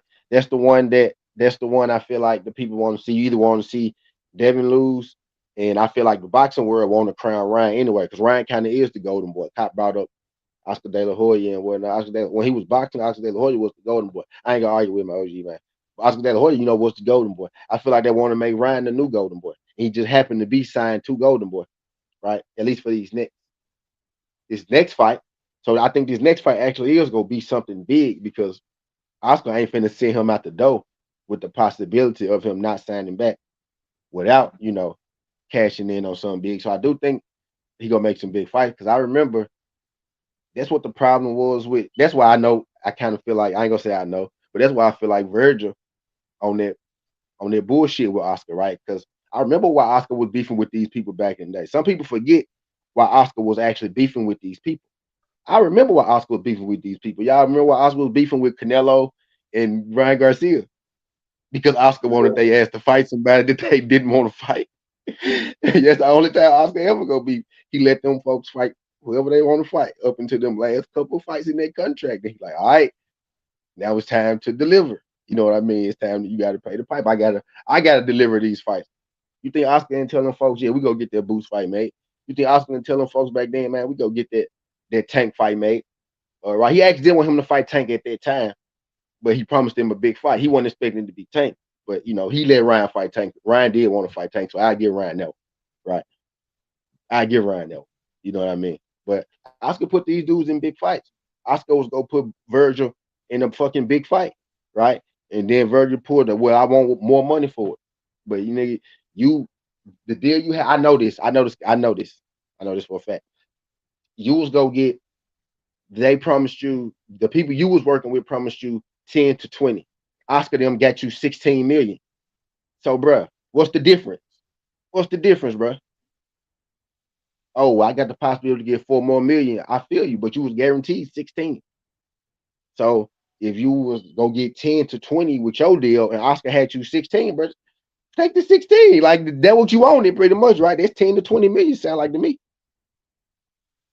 You know, but Oscar be putting these dudes in fights, bro. So I do think Oscar do have the incentive. He have the, because he know Ryan will be a free agent soon. Oscar go leave him. Oscar ain't, I don't think Oscar gonna leave him with no. I don't think Ryan next fight gonna be no bullshit. Cause I think Oscar gonna want to make some bread. Because Ryan may not come back to him. He already said something about going into his own promotion. He said kind of like Devin Haney too. That's the crazy part. You know what I'm saying? But he said he want to go into his own promotion, type shit. You know what I mean? So he may not go back to Oscar. So I think Oscar is more inclined to put him in there with somebody worth the damn. You know what I mean? So I feel like it's gonna be a big fight with who he fight. The question is who he go fight. You know what I mean? And I've been screaming Devin Haney from the beginning. I was upset when he lost to Rolly. That's what I'm saying. Or Yoda said, Rolly gonna fuck some of y'all money up. He already fucked mine up. I already fucked mine up because I was banking on him winning that one. So I can see him versus Devin. You know what I'm saying? I ain't one of them niggas who don't I don't give a fuck. You know what I mean? You know what I mean? Performance enhancing. You know what I mean? I like fair fights. That's why I watch boxing. That's why I'm just, that's why I watch boxing. I like to see fair fights. You know what I mean? I don't like seeing a 6'8", 300-pound nigga fight a nigga who 5'4", 140 pounds. I don't like watching shit like that. You know what I mean? I don't like that. That shit make me. I'm gonna jump in and help the little nigga. I don't like that, bro. I don't like shit like that. That's why I watch boxing. Even playing field, we ain't gotta pick up no weapons. Ain't nobody got no bricks. You know what I'm saying? I ain't gotta worry about no brass knuckles. I ain't gotta worry about getting stabbed. You know what I mean? Nothing like I ain't gotta worry about getting shot out that knock your ass out and you come to. You know what I mean? I ain't gotta worry about none of that type shit. That's why I like boxing, bro. So yeah, I wanted to be a fair. If one dude not on, if both of y'all go juice, both of y'all juice, right? You can't be juicing and he not juicing. That ain't a fair. that ain't a fair playing field, right? You know what I mean? So I like fair fights. You know what I mean? Fights not always fair. Even some fair fights end up not being fair, right? You know what I mean? But I like fair fights. You know what I mean? So I ain't with the juicing, but I do want to see the fight because I know Dev got to answer that question. If I call myself a fan of Dev, right? They have got to answer that question. The people want it. The people are saying that this is believe it or not, this is a fight that the people are asking for. Where everybody's saying they have got to get back. They have got to spin that corner. They have got to spin that block. This the fight people want. And Ryan Garcia can see that. He ain't dumb. He was talking to Shakur last week. He come this week talking about is Devin Haney versus Ryan Garcia the fight the people want? Nigga, you know. Nigga, you know. You heard it. You heard it. You heard the streets talk. You hear what's going on. And you see, even Ryan Garcia himself said, what did he say? He said, I heard you've been talking or something, you've been calling my name or some shit like that. So for niggas who say they don't want to smoke, even Ryan Garcia know he wants to smoke. You know what I mean? It's just about them folks getting in there making it happen. I do feel like it's gonna take a little minute, all things considered. I do feel like if we get it, it's gonna be later in the year too. Because he gonna need some months, right? That's just how I feel. He gonna need some months, for whatever reason it may be, right? He gonna need a little time, I think. You know what I mean? So I don't expect him. I don't expect this. I don't expect us to be getting a date for the summer. Maybe a little after the summer. You know what I mean? But I ain't expecting the summer date. In the perfect world, it would be if Ryan a clean athlete, we might get it in the summer. What is March, April, May, June, July. It's probably a September fight. Probably a September fight. It's probably a September fight, something like that. When Ramadan? It's probably a September fight, something like that. You know what I mean? But if they go do it, I want them to do it. What I don't like is how everybody. I get you got to promote it. You got to see which fights we like, right? So maybe that's what that was, right? Maybe he tried to see what the Shakur John was hitting on, and he seen what the Devin John hitting on. But I'm with Yoda now, bro. I'm tired of all these ifs and what it's crazy that the Errol Spence Tim Tszyu fight more set up than some of these dudes, and Errol ain't fought in 3 fucking years, right? You know what I mean? But I'm tired of the back and forth with all these dudes. You know what I mean? Type deal. And I realize that they all just fought. But if y'all ain't gonna really make nothing happen with one another, quit tricking the people, right? Because it felt like everybody wanted Shakur and Ryan last week. You know what I mean? And then Ryan pivoted. So I wonder what the pivot was for, right? I feel like he got to fight Haney in a sense. I feel like Oscar want him to fight Haney type shit. Given the fact that they think I think it'll do better. And you should feel like he got a better chance to win it, given what already happened. Right? You should feel like he got a chance to win it, given what already happened. But they going back and forth, y'all. Ryan actually did say, I left that part out. Ryan did say that he'll join the Vada. Now I don't know if he was talking about now, but he did say he'll join that joint though. Yep. He did say he'll get in it. So shit, that just might be, we might be, But I think they just promoting right now. The fact that he went from Shakur last week to Devin this week, I think he's just trying to figure out. I think he's trying to figure out what he gonna do. But Devin did say last night that he want Ryan Garcia though. So at the Nunes joint, he did say that's where he wanted to go. And then Ryan said something right back, So what you got on there, man? What y'all think about that shit? Hey, No, man. I mean, that's the only fight for Dev right now. Not only is it you get to settle the score and let everybody know this is the reason why he won the fight, but it's a unification. So, I mean, you don't have to move out of the weight class to get a belt. You can go fight Ryan in your next fight, get another belt, unify. You one step closer to being undisputed at 147, and you settle the score, and you let everybody know. The only reason why he beat me is because he came in overweight and he was on PEDs. Or Ryan can go in there, pick him up another belt, and say, it ain't had nothing to do with the PEDs. I'm just that dude that got your number. Hey, Yeah. I'd say this real quick, D3. PEDs or not, either you can beat the guy or you can't. But I'm also say, dude, in order to change the narrative this time around, no matter if it's PD or not, he got to come with a whole different approach. Because that's what really got him in the situation. If he would have just stuck to being Dev, we wouldn't even be talking about it right now. If he would have stuck to being Dev, Dev would have a W on his record, and Ryan would have another L. So, just straight out, I'm better than this dude. And more so, don't make it about was because of that. No. He did this, and I made it easier for him to do what he did because despite what he did, I didn't do me. So when you ain't doing you can't put the blame somewhere else. What is more so is you that caused it than anything else. This is the reality a lot of people would not touch when it comes to what really happened. And then as skilled as we say Devin Haney is, then we shouldn't even be talking about that. That don't even skills pay the bills. So you definitely don't want to put it on that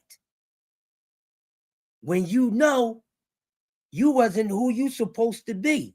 You didn't go in there and be the guy who moves around, uses defense, catch and shoot guy. You did it for moments, but you ain't never purposely say, here it is. Come on, give me a kiss. Go and kiss it. You never did that in any of fights.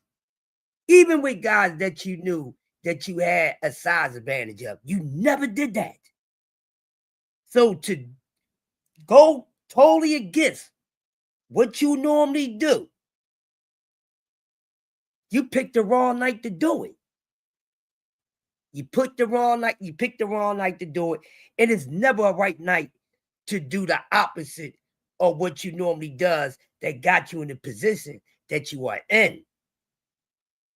So what I'm saying is, stop blaming what Ryan put in his body. That's not what it is. Dev didn't do Dev. Dev wasn't Dev. We already know. We heard it verbally from his father. He's a killer. My son is a killer. That's just like me throwing mines to the wolves. You understand what I'm saying? Knowing he's something that they not. And saying they're going to do something that they're not good at doing instead of keeping it on what they're good at doing. And I'm going to pass the mic.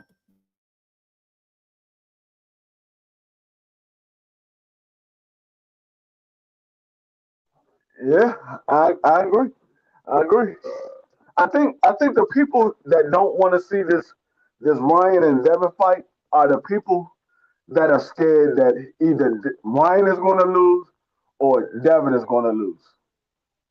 I think those are the ones that say, "Oh, this fight don't have to happen next," and it's mainly some of the Devin fans. I'm not gonna say all of them. It's some of the Devin fans. They're the ones that say, "Oh, he don't need to fight Ryan. We don't need to give Ryan a shot at making money or anything like that." Well, you don't have to give Ryan a shot at making money, but Ryan is your biggest money fight right now. He's the fighter that you're And going he to make got the and he most got money. the strap. Like that's what Devin stand on. Like everybody with a strap. He got like that's my thing. Yeah, That's, not only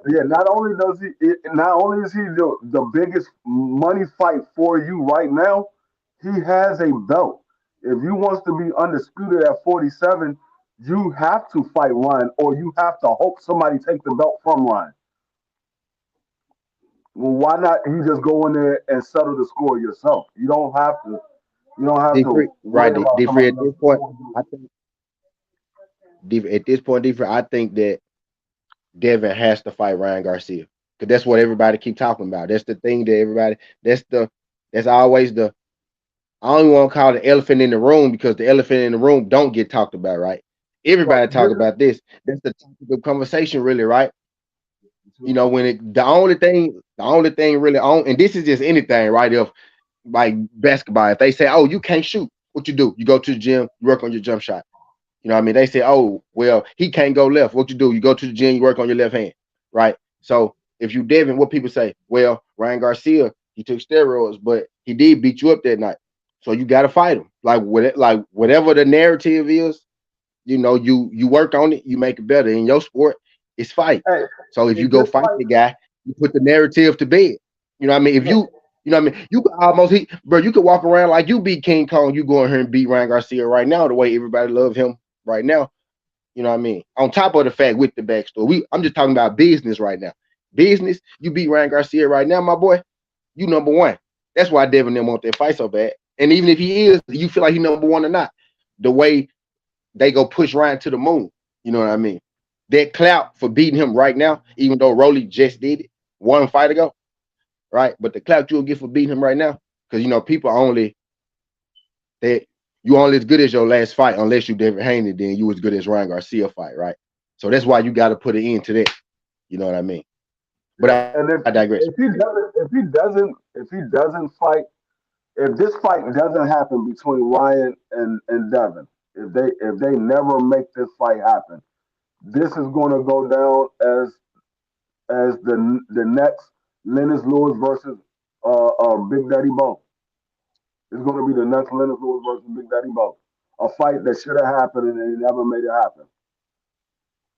Or I And give you one. Floyd and not Floyd, damn, I said Floyd. Sugar Ray and the Hawk. yeah, and we all know the reason why that fight didn't happen. Hawk won. He priced himself out. He wanted more money. Yeah, and that's normally how it go. Aaron Pryor. I'm talking about Aaron Pryor for the people who don't know who the Hawk is. Yeah, I mean, and and this is always going to linger over, not so much Ryan's head, but more so Devin. Devin here, yeah. I'm with you 100%. That's why I feel And like because I listen, I got my ear to the streets. Y'all know. I ain't never said it, but y'all know, right? So my ear to the streets, I hear what everybody's saying. So that's the move. That's the fight. That's the fight. That's the one. That's the one we want. like That's the one we want. Ryan, it really doesn't hurt Ryan one way or another if the fight happened or it doesn't. It Bingo. more so hurt Devin if this fight never Devin. happened. Yep. Because people Devin is go. the one that they still got the video of getting knocked down 3 times. They still got the video, Yeah. even though it was erased off of your record. It wasn't erased from out of the highlight reels. It The wasn't erased mindset. Yep. out of people's minds. They still saw what they saw. They saw you get knocked Yep. down 3 times. And Yep. the diehard boxing fans know that fight got erased. The casuals don't. Yep. The casuals And don't know that they fight do got know, erased. but they just don't care. They don't got a intelligent enough mindset of the game to care. It's the casuals that I'm disappointed in a little bit. I'm disappointed in the casuals who, you know, it's a boxing ain't never been a pure sport, but it's supposed to be, goddamn it. You know what I mean? It's supposed to be, goddamn it.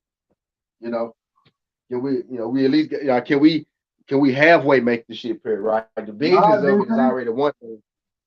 Nah, DP. Oh, Sugar Ray offered Earn Pryor $2 million. Earn Pryor wanted, I think, like 4 or 5. Sugar Ray offered him 2. yeah. So some will say Aaron Pryor ducked. Yeah, he offered him 2 million.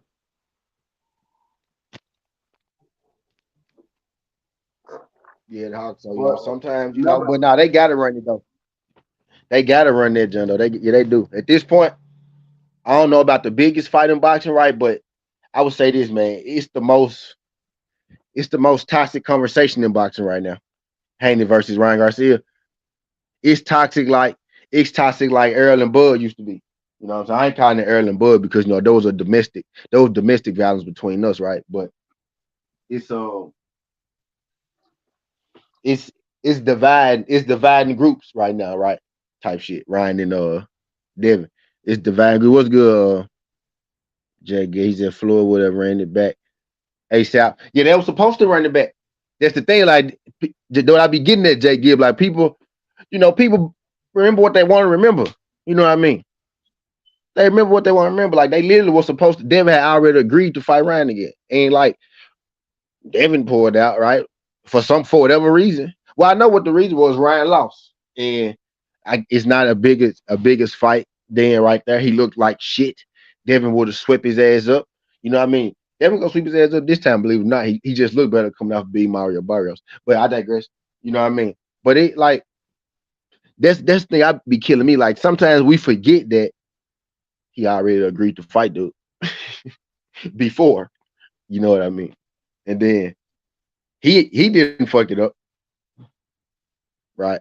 But people get selective with that though. But that dude ain't ducking no smoke though. But he most definitely got to fight him though. He did try to run it right back. He actually wanted to run it right back. And then remember, Turkey said, "Nah, both of y'all fight on the same card." Remember? That was going to go right into the fight. And then Turkey was like, nah, both of y'all, he need a tune up or some shit. Ryan need a tune up. They were trying to make sure Ryan won, bro. They wanted to give Ryan the belt. They was trying to use Rolly as a tune up for Ryan, bro, and he lost it. You know what I mean? We was going into that fight. We weren't going into that fight talking about Rolly and Ryan, and that was the main event. We weren't going into that fight talking about Devin and Jose Ramirez, and that was the co-main event. We was going to that fight talking about Devin versus Ryan. What they gonna do after this fight, right? And Ryan lost that motherfucker. He lost that son. You know what? I'm sorry.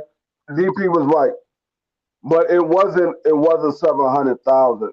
They originally offered him 500,000, and then they raised it to 750. They raised it to 750, and he rejected it. And that was the sanctioning body that raised it to 750. He rejected that as well. Yeah, he wanted a meal.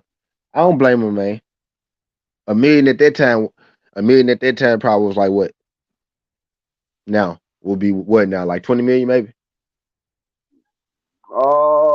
At that time in 1980, yeah, that was it was a million was probably about $10 million at that time. $1 million probably like $10 million back then, Something 1980. like that. Yeah. All right. Those in the 80s. Yeah. But see, So about 10. Huh? the thing is, Aaron Pryor has never made 500,000. He was the fight right before then. Well, let me see. Yeah, the fight right before then, he had made $100,000. The fight before that one, he had made $50,000. So they offered him a half a million, and then they offered him 750. He wanted 10 times the amount of money he made in his previous fight.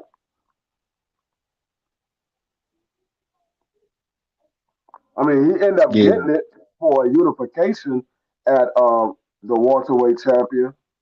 I mean, the light welterweight champion at 140. So he was moving up to 147. He was a 140-pound champion or 135. I think it was. I think 1980. I don't know if they had the 140-pound division at that time Yeah, or if it was. 135. It was 130. It was 135, Yeah, I so think. Yeah, he was a 135. 135 champion, and he was moving up to 147. So I mean, but prior to that, he hasn't made over $100,000. So they offered him a half a Mm. million. He said no. Then they offered him Yeah, seven like hundred. to go from 100,000, go from 100,000 to 500,000, bro. That's a huge. That's a what? 400, 500, 400% increase. Yeah, Yeah. bro, you ducked, bro. Probably, hey, bro, Hawk ducked him, fool. No, because Hawk ducked him, dog. this is the thing. Hawk ducked him, dog. When people say they want the fight, it's about the fight. You can't turn around once they offer you the fight and say you want more money because then that means it was never about the fight. It was about what the money you will get for that fight. It That's wasn't a about the fight. And Exactly. then he yeah. turned around and he was offered 750,000 again Hawk for ducked him, Roberto dog. Duran in 1981. He DP, turned yeah, that Hawk down as ducked him, well. dog. Hawk ducked him, dog. He said, He turned down Roberto Duran for the that's same like, hey, 750,000. that's like your job. That's like your job saying, all right, you make $21 an hour. We go offer you motherfucking what the we go offer you motherfucking $61 an hour right now. And you say, nah, I want 81. Nigga, we just gave you, you know what I'm saying, a $40 increase. You just been Yeah, I ungrateful. mean, Now you just been yeah, ungrateful. you gotta call it a duck now because I'm looking at Now it. you just been now this is crazy. Sugar Ray Leonard last offer to Aaron Pryor was 750,000. He rejected it. He ended up fighting back at 135 Damn. for unification in February 7th of 1981. He turned around and got another offer from Roberto Duran for the same 750,000, and he turned that down as He well. took it. Oh, okay. So two of the daggone kings offered you So seven hundred and fifty Hawk was thousand. moving up. Hawk was moving up to their weight class at this time. Yeah, he was moving Yeah. up. So basically what y'all telling me is Hawk is Shakur Stevenson. Gotcha. No, I'm just playing. So two of the kings offered you the same amount Yeah. of money, and you So turned basically both y'all of telling them me Hawk down. is Shakur Stevenson out of the Kings, basically what y'all telling me. I got you. Because at that time, everybody knew the Hawk was a force to be reckoned with, but he wasn't that big name star. He was just a good fighter. He wasn't that big name star. Because like I Mhm. said, prior to that Sugar Ray Leonard offer that he got, the most he had ever made was $100,000. That was the most he had ever made. Now he did get $1 million in a Mm. unification bout after that, and then he said um he said the bout was intensive. Well, the bout was scheduled for February 7th, 1981. Fraud against, but however, it fell apart. So he never got the $1 million. It fell apart because of Oh, a fraud allegation that involved Earl Smith disappeared, that involved $21.3 million against Wells Fargo National Bank. So he never got that money. And later on, Smith, who was named, whose real name was Ross Fields, was later sentenced to 10 years in prison on 29 counts of fraud and embezzlement. So he never got the $1 million. It was a scam that was going on, and they were going to give him $1 million, but that fight fell apart. So he never got the $1 million. So the most he ever made was $100,000. He got offered 500,000. They raised it to 750. He didn't take it. Didn't have no fight. Turned around and got another $750 or $750,000 offer by Roberto Duran in April of 1981. He turned that down as well. Hawk was tripping. All right. So, real quick. So D Free just made something clear to a lot of people who felt for decades that the Hawk Aaron Pryor was being highly avoided. Ladies and gentlemen, simply not the case. D Free just put a couple things out there. You could go fact check them yourself. But yeah, so you gotta slow down on all this who's been getting duck stuff, because a lot of that been going around being used incorrectly or just being used too damn much. Always go pour the ears back before you get to run your mouth, people. Before Yeah, you get yeah, to talk DP. about anything, make sure you got all the facts. Don't be selective. Don't go searching for what you want to find. No, get all that. Because now this is one to grow on, so y'all can thank D Free, for the box. At that time, DP, he had just signed a contract with that new management for Roberto Duran, and they told him to hold out until they work out the deal with the new management. But by the time they finished working out that deal, the fight was off the table for Roberto Duran. So he was just ready to get into a deal with that management, but by the time they actually got everything taken care of, the fight for Roberto Duran was off the table. So he never got that offer again. So he ended So up somebody else fucked up fighting. his He career. fight. He ended up fighting in June 27, 1981, and knocked out Lennox Backmore in the second round. Who? Lennox Blackmore.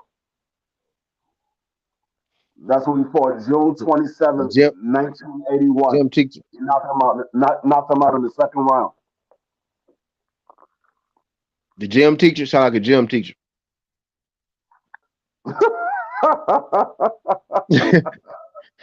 sound like a gym teacher. Man, that's crazy. So yeah, he pretty much outpriced himself in 2 fights. Well, really one fight. The second fight, they told him to hold off until he finished signing the deal with the new management. But I would have been like, nah, I'm not holding So off one on nothing. one, I got this fight on the table.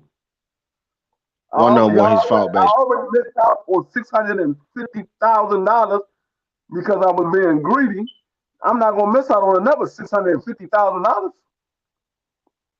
Right. Yeah, the most I made was 100,000. They was offering me 650,000 more than that. Ah, that's a 5. Dog, they offered him 5 times what he was making. Yeah, because the Well, first 6 time times he if got, there was actually 7.5 times what he made. 7.5 yeah, times what he ever made. Because the original offer was 500,000. He said no, so they upped it to 750. He turned it down. Then Roberto Duran came back and offered him 750. He turned that down as well. So both of the guys offered him 7.5 times the money he has ever made. Mm. So he would have got that meal, just it would took him 2 fights. Yeah, that's crazy. Yeah, I know that. I ain't know the exact numbers on it. On the exact numbers on the on it. Nah, that's crazy. Nah, bro, he'll supposed to take that though. He's just Yeah. Aaron Pearson. Yeah, he Shakur ain't know. It sounded like he Shakur. He was coming up in weight, right? He kept saying he wanted more money. He took the Shakur out. He was bad boy, what is it, bad motherfucker, right? What they always say, he was a bad boy. He was knocking shit out though. I heard Pride was knocking shit out though. Hawk was knocking shit out. But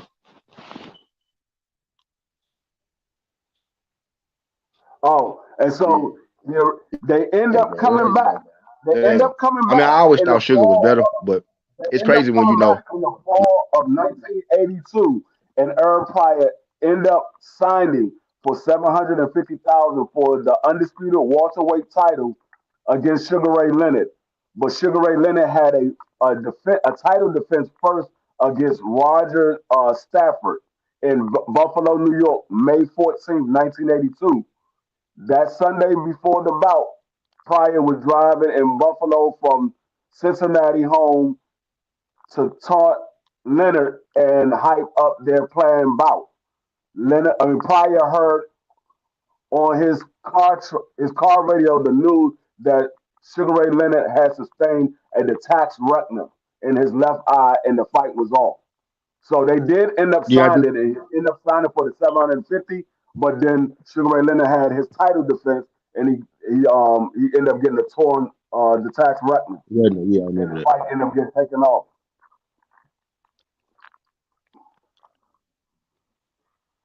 Damn. So you should have took it Yep, when it was offered that to part him the I do first remember. time. You end up That, settling that for it. part I do remember. No, you should have took it the first time, and you would have never had to miss out on the fight. You end up Yeah. signing for what they end up offering you anyway. They offer you 750,000 the first time, and you said no, and you end up signing So for we need to seven see hundred them. fifty Say thousand. we need to see them X-rays. They end up signing. Now I can believe Well, Sugar. I can believe Sugar eye was fucked up. no, Sugar was in no, some you can look brawls, at. man. I'm about to say you can look at Sugar Eye now; it's still messed up. His Yeah, eye I still can messed up. believe That, Sugar that eye. eye still be wandering. No, Yeah, I no, can his believe eye, it. his eye was messed up. That man was retired. He ended up retiring for 3 years, and then he came back and fought Marvelous Marvin Hagler. Yeah. Yeah, man. Oh, Sugar, man. But yeah, bro, y'all can't like these niggas gotta do something, man. I want Shakur to stay at 140. He right there. It's enough people down there. People talking about he can't make his big money fights. If you gonna be the A-side to all them people. You got the backing now. Whoever you fuck sign with, you with Ring, you with Eddie, whoever the hell you with, who the nigga with. with Eddie, I think, ain't it? Ring. But like, you got to make them shits happen. With much you the only nigga that's really got to get paid. All they need is like shit a million or two. That's how that shit work. You get 12 million for a Yeah. fight. You get 10. They get the 2. Right? You want the Yeah. 10. How that shit go? The Hawk was born October 20th, 1955 in Cincinnati, Ohio. And then he passed away October 9th, 2016. He's 60 years old. He passed away 11 days before his 61st birthday. Yeah. He most definitely priced himself out there first time, but the fact he doubled back, he came back on it though and signed the fighter. I can't call him a duck. He probably did. He fucked it up the first. He fucked up the fight though because he should have took it the first time, right? But I won't say he a duck because he came back. Yeah, I mean, he ended up taking it, but yeah, he priced himself out, and then you ultimately end up taking what they offer you Anyway, anyway. yeah, that was stupid. So you just missed out on your opportunity. He did a daggone what's my guy name? He did a Boo Boo Andrade. Yeah, you yeah, yeah. you go sign with the zone, and then you ultimately end up signing with PBC at the end of your career anyway. In the end, You should have just yeah, signed with PBC from the beginning. yeah. And now you older, and now you got to fight the younger. Now you got to fight a Canelo who's still the same age technically now, right? Now you got Right. to fight David, who's still the same age Canelo was back then when you was in your prime. It's Right, all bad. you might would have signed with PBC from the very beginning. You wouldn't even had none of these problems that you had. That fight that you had with Jamel Charlo would have never fell through because Al Heyman would have made sure you got your money. None of that stuff would have ever happened to you. You wouldn't have been sitting on the sideline getting UK fights every what once or twice a year. Beating up Quagley and Liam Liam Callum and shit. Liam, all them dudes. But yeah. Oh, see, you said you wanted to talk to me about the NFL. What you got? Oh yeah, yeah. Win the draft. Win the draft. The I know they're doing the combine Speaking now, of, so I know the draft. speaking of the But draft, speaking of the draft, me and you got some beef, right? what happened? Oh, you don't know what's going on with the draft right now? What happened in the draft? I know we got 4. Y'all got four, we got seven, but there's a player that's been talked between your team and my team. The DN. No, not in the DN. I hope you take the DN. I want you to take the DN I don't want because the DN. I don't want the DN. the player that's been talked between your team and my team is a player from my school, Notre Dame. The You running got back. that boy Love, running back. Yeah, They talking about Tennessee got some interest in Love a little bit. I mean, but they still got a lot of they holes doing that that to they try to got. get somebody to trade, like to get y'all to trade up with them. Probably they want y'all to trade up. Yeah, We we they gonna got take a some wide holes that receiver. need to be fixed. You know what? Uh, D3, you know why we doing that, D3? We trying to get somebody to move up and take him because he not gonna be there. We can get a wide receiver at 7, 8, 9. the only We can person, get one of them. We can get a, the only team that I think that might try to move up will be Kansas City. Kansas City might be a team that try to move up and get him. But yeah, they do need it. They need a running back for sure. Love already said he would love to come to Washington. Washington already said they see with Love. He's a running back with a comp of Saquon Barkley. So they were like, we put Love in the backfield with Daniels and add a couple of more pieces to that offense. It'll be a dynamic offensive scheme out there. So I hope nobody moves up and get love, because I think Washington is going to get him, because I think the defensive players that we're looking at a defensive end and we're looking at a linebacker. I think both of those guys are going to be gone because they're number one in their position. I think both of those guys are going to be gone. So we're going to end up taking love if both of those guys are gone off the table. Yeah, I think we go end up getting the DN or probably their wide receiver. If they get love, it's just because he was the best skill position on the board. So I can see Right now in the draft, right now out of all the players, he's ranked number 2 best yeah. NFL player. He's ranked number 2. You know His what I was stats, saying? If we get him, it's gonna be because he's the best player on the board. his stats from Notre Dame from this year was better than Saquon Barkley, was better than Alvin Kamara, was better than what's my guy name from Alabama? From Georgia. Start with a T. Travis Etienne. Todd Gurley. Todd is it Todd Gurley? Gurley. Yeah, Todd Gurley. Todd Gurley. Better than CMC, and it was somebody else. His senior year was better than all of their senior year, by far better than all of their senior year. So I hope we do get him, because I think that dude is different. He's different.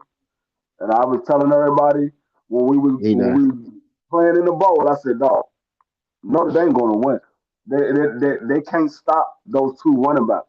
And Notre Dame got another running back right now that's going to be the head running back that was backing up Love. I'm like, you got him and Love? Y'all not going to be able to stop both of them. Y'all can stop one. Y'all ain't going to be able to stop both. Yeah, Love Nasty. Yeah, he go. He probably the best skill position outside of the quarterback. That's what I think. So we don't necessarily need him, but if we get him though, that mean if we get him, that mean we probably go get rid of Tajay Spears if we get Love or trade him. Jeremiah Love, but there we go. Early 2026 top prospect, including running back Jeremiah Love from Notre Dame and linebacker Arvell Reese from Ohio State, and edge David Bailey from Texas Tech. Yeah, them one of the dudes that we looking at, one of them DNs. I want a receiver so bad, bro. We gonna go fucking defense. The first name that was on that list was Jeremiah Love. That's the first name on the list. I'm looking at the mock draft right now, and right now, Kipper got Vegas taking Mendoza, quarterback. The Jets is taking safety Caleb Downs from Ohio State. Arizona taking linebacker. Bama transferred to Ohio State. Arizona Cardinals taking David Bailey, linebacker from Texas Tech. Tennessee is taking Arvell Reese, linebacker from Ohio State. Giants is taking offensive tackle Spencer Fenneau. Cleveland taking wide receiver Carnell Tate from Ohio State. Washington, they got Washington taking Sonny Styles, linebacker from Ohio State. Yeah, it's 2 of them. Yeah, he just ran a 4.5 at the combine. Sonny Styles. He's 6'4", 243 pounds. Ran a 4.5. I don't think Washington's going to take him. Trying to see where They got all these defensive players. I want a wide receiver so bad. They got a wide out, so they got to take all these defensive niggas, man. 9th to Kansas City. I don't think Jeremiah Love gonna go 9th to Kansas City. Kansas City might try to move up to that number 4 spot. They might try to move up to that number 4 spot. Actually, to be honest, they don't. Unless they believe Tennessee is going to take them, they don't need to move up to the number 4 spot. They can move up to I think that's why Tennessee trying to put it out there. We might just take best available, like to get somebody to trade up. You know what I'm saying? That's why I think they're doing. I think Tennessee can move up to the number 6 spot with Cleveland, and Cleveland just moved down 3 because I don't think Carnell Tate is going to go to Washington. I don't think we're taking a wide receiver first. I think it's going to be either edge rusher, linebacker, Where or they got running back. Tyson? Where they got Tyson from Arizona State ranked at? Tyson? Yeah.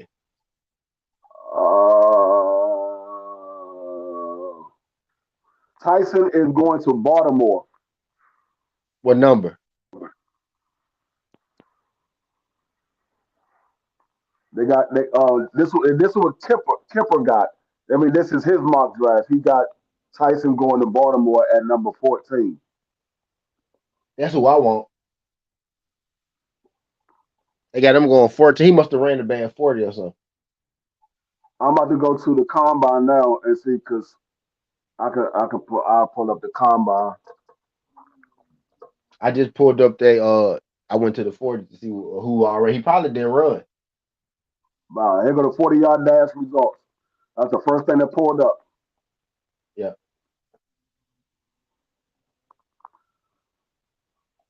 All right. I thought he was good. Let's see what these guys are looking like.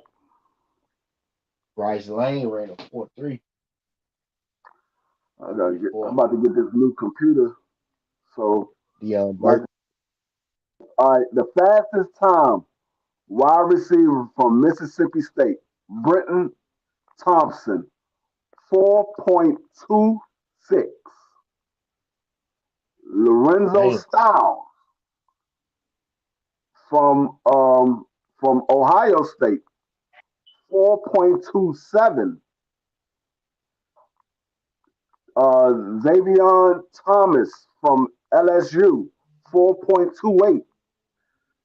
Deion Burks from Oklahoma, 4.3. Jeff Caldwell from Cincinnati, 4.31. Pride Jr.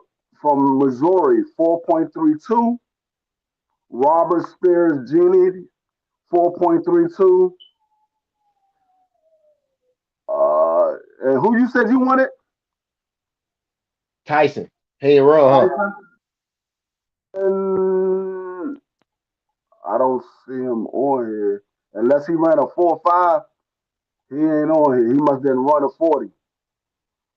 Because I don't think he ran. I don't think he ran. Yeah, I think he just chilled. I think somebody might have. It could have been the Ravens. I think somebody might have just told him that we gonna draft you, bro. Type shit. But yeah, I don't think he ran. I don't know if he was hurt or nothing like that. I'm trying to figure out why he did run. Maybe he did run a 4.5. Oh, you know what? I'm looking at all. I'm looking at. Let me go to running backs and see if Jordan Love ran the 40. Jordan Love did run the 40 in the running backs. He did run a 40. I want to see what Jordan Love 40 is. God damn, that nigga fast as hell. This nigga Jordan Love ran a 4.36 in the 40. Ran a 4.3. God damn. God damn, that nigga fast as hell. A running back? You ran a 4.3? Damn. Dog. Jalen Lane ran a 4.3 last year, and he's a wide receiver. This man is 6 foot. I really don't want Carnell Tate. I don't think he bad player, but he just home jump off the screen for me. Jeremiah Love is 6 foot, 212 pounds. Ran a 4.3. God, and his 10-yard sprint was 1.55.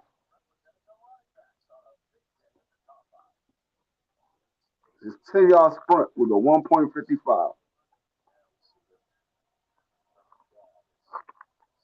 God, I gotta see how fast this nigga move. I'm about to 40 right now. I gotta see how fast this nigga was moving to run a 4.3. Yeah. I'm looking at the wideouts. Carnell Tate ran a 4.5. I don't really want Tate. I don't want Tate. Zion Thomas ran a 4.28.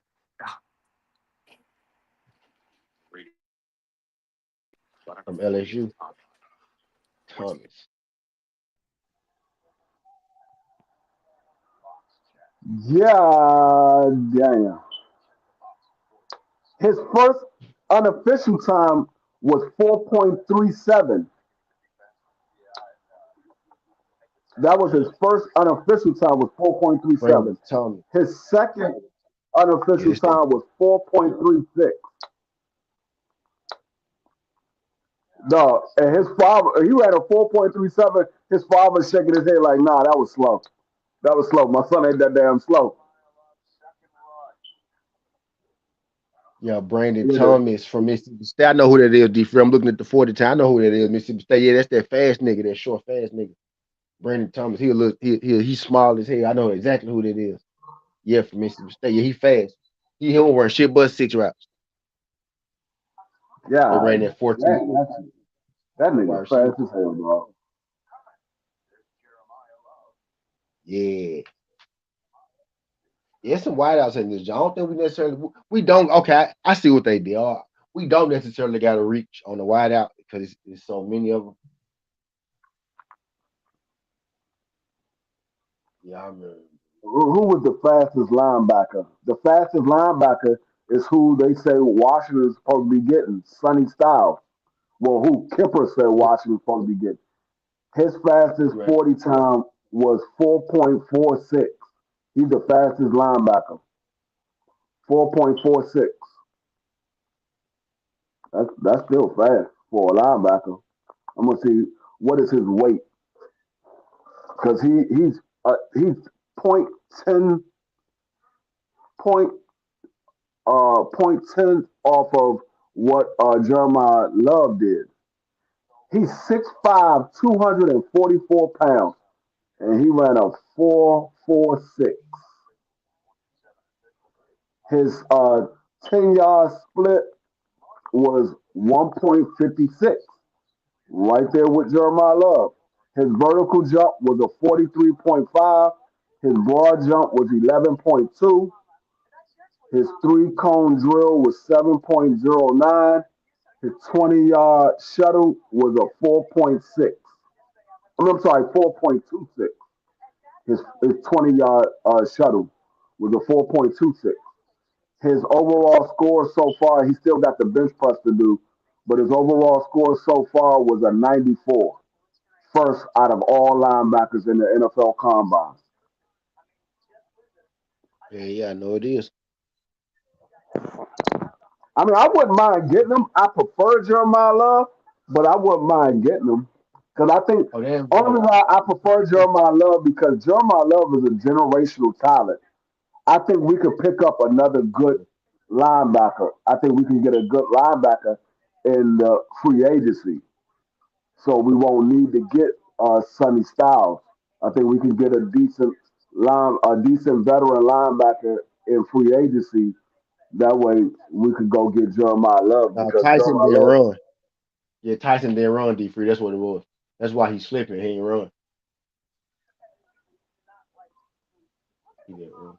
I mean, and I said And he hurt. he's good. I'm gonna look at the running back, man. I just looked at the wide receivers and look at the running back. I didn't know his Yeah, brother I forgot. played It for Ohio State too. is a deep receiving draft. His brother played for Ohio State too. Sonny Styles. His brother is Lorenzo Yeah, Styles Jr. yeah, yeah, His brother 6 foot. yeah, He's 6'5". His brother ran a 4.26.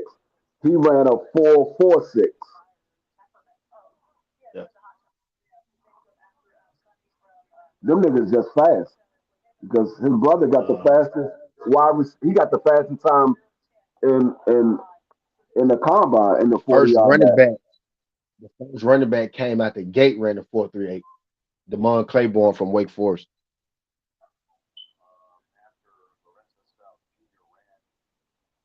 Oh, and it had the running back from the Navy, but you should have 5. They ran a 4.47. Okay. Okay. Robert Henry Jr.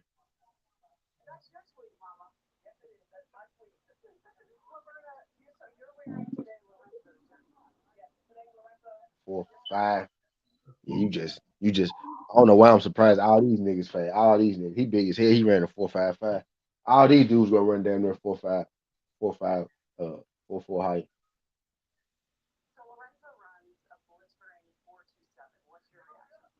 Emmett Johnson. I'm trying to see who they got running these.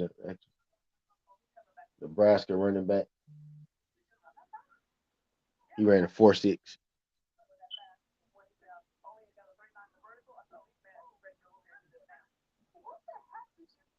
Turn my love up now. The fact that he even came to the draft knowing he going top 5 already. Top 5 talent at least. Top 10 for sure. 4.37. God damn. Oh, And this then man, hold up. like he got a This good can't jump. be. This can't be. Ain't like he got a good. It's like he slipped off the block Oh, and he ran a 4.3. I know I ain't just see what I think I just saw. No, that's crazy. That man ran a 4.37. There's no way I just saw what I think I just saw. They saying this man, the linebacker simulation, he pulled away Yeah. from CeeDee Lamb and Kyle. I can't see who the other person was. Kyle somebody. He had. Are you telling me this man had a faster time than CeeDee Lamb? They say his comp is Fred Warner. That's the reason why they think Washington might get him because they got him. Yes, he ran a faster time than CeeDee Lamb and Kyle Hamilton in the 40-yard dash. Jadarian Price. Are you fucking kidding me?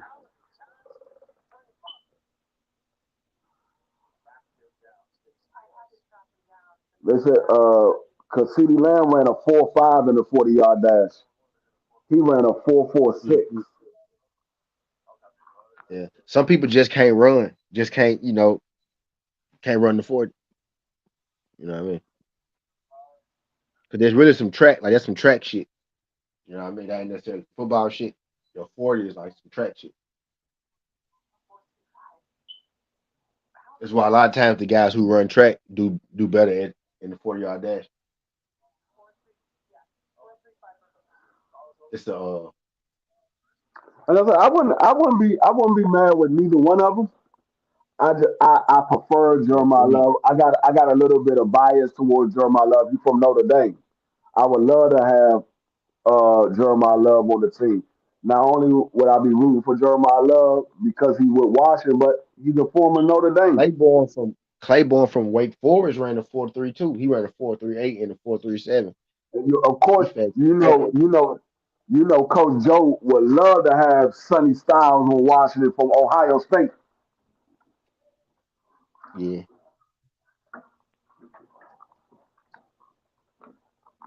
They dropped the seed yet? Huh? I said, did he drop the seed yet? Yeah. Did he? No, I don't think so. I gotta ask him. I ain't asked him. I know he had his baby shower. He probably did because he had the baby shower about a month ago. Like a month or so. That nigga been MIA. I talked to him yesterday. I ain't asked though. Did his baby drop though?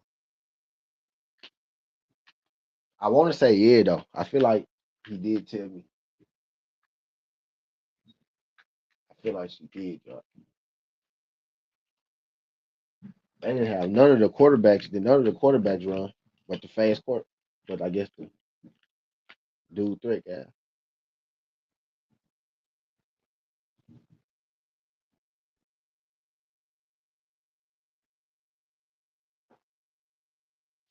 Jalon Daniels from Kansas ran a 4.7.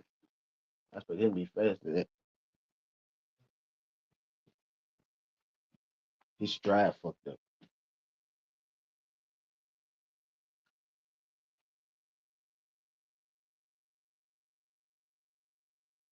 Joe Fagano. This dude that tried to get another year eligibility. I want to see Taylor Green for the QBs. See what fuck school he went to.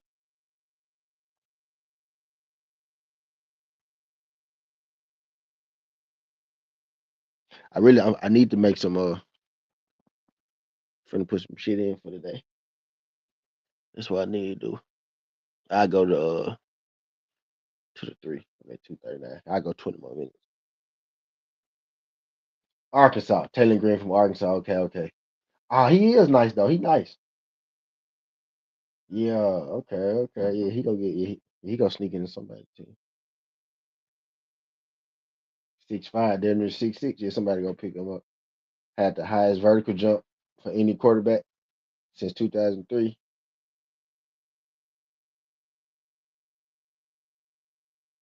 What was his 4 time? I know he ran fast.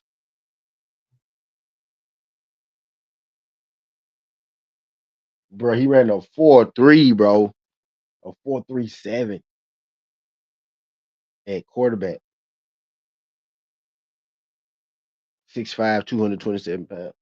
Ran a 4.3 at QB. They gonna move him to wide out there.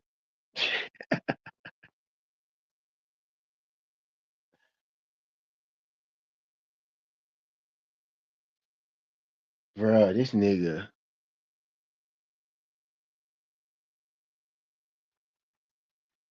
buff Jaden Daniels, ain't it?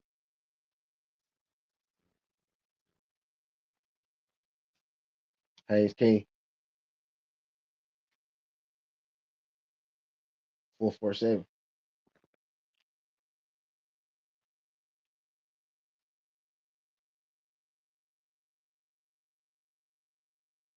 Yeah, man. But I'm gonna get up out here. I'm sorry. Finna get up out here because I'm hungry now. It's 10. Gotta put something on my belly. Appreciate y'all boys starting through this thing, man. Hopefully we get some shaking and moving. You know what I mean? With this great fight last night. Vada came through.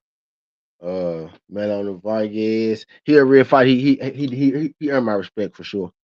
Cause he can take a punch. He can give a punch, right? So yes, it's always nice to see how they react when they get hit. And he took his lump, right? He took his lump. So that was entertaining. Abel Ramos beat Tyre Smiles, like I said, right? Underdog plus 220. Abel Ramos. Cash.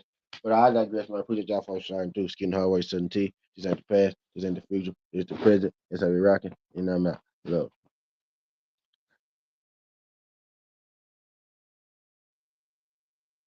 I'm watching these damn combine time and shit now.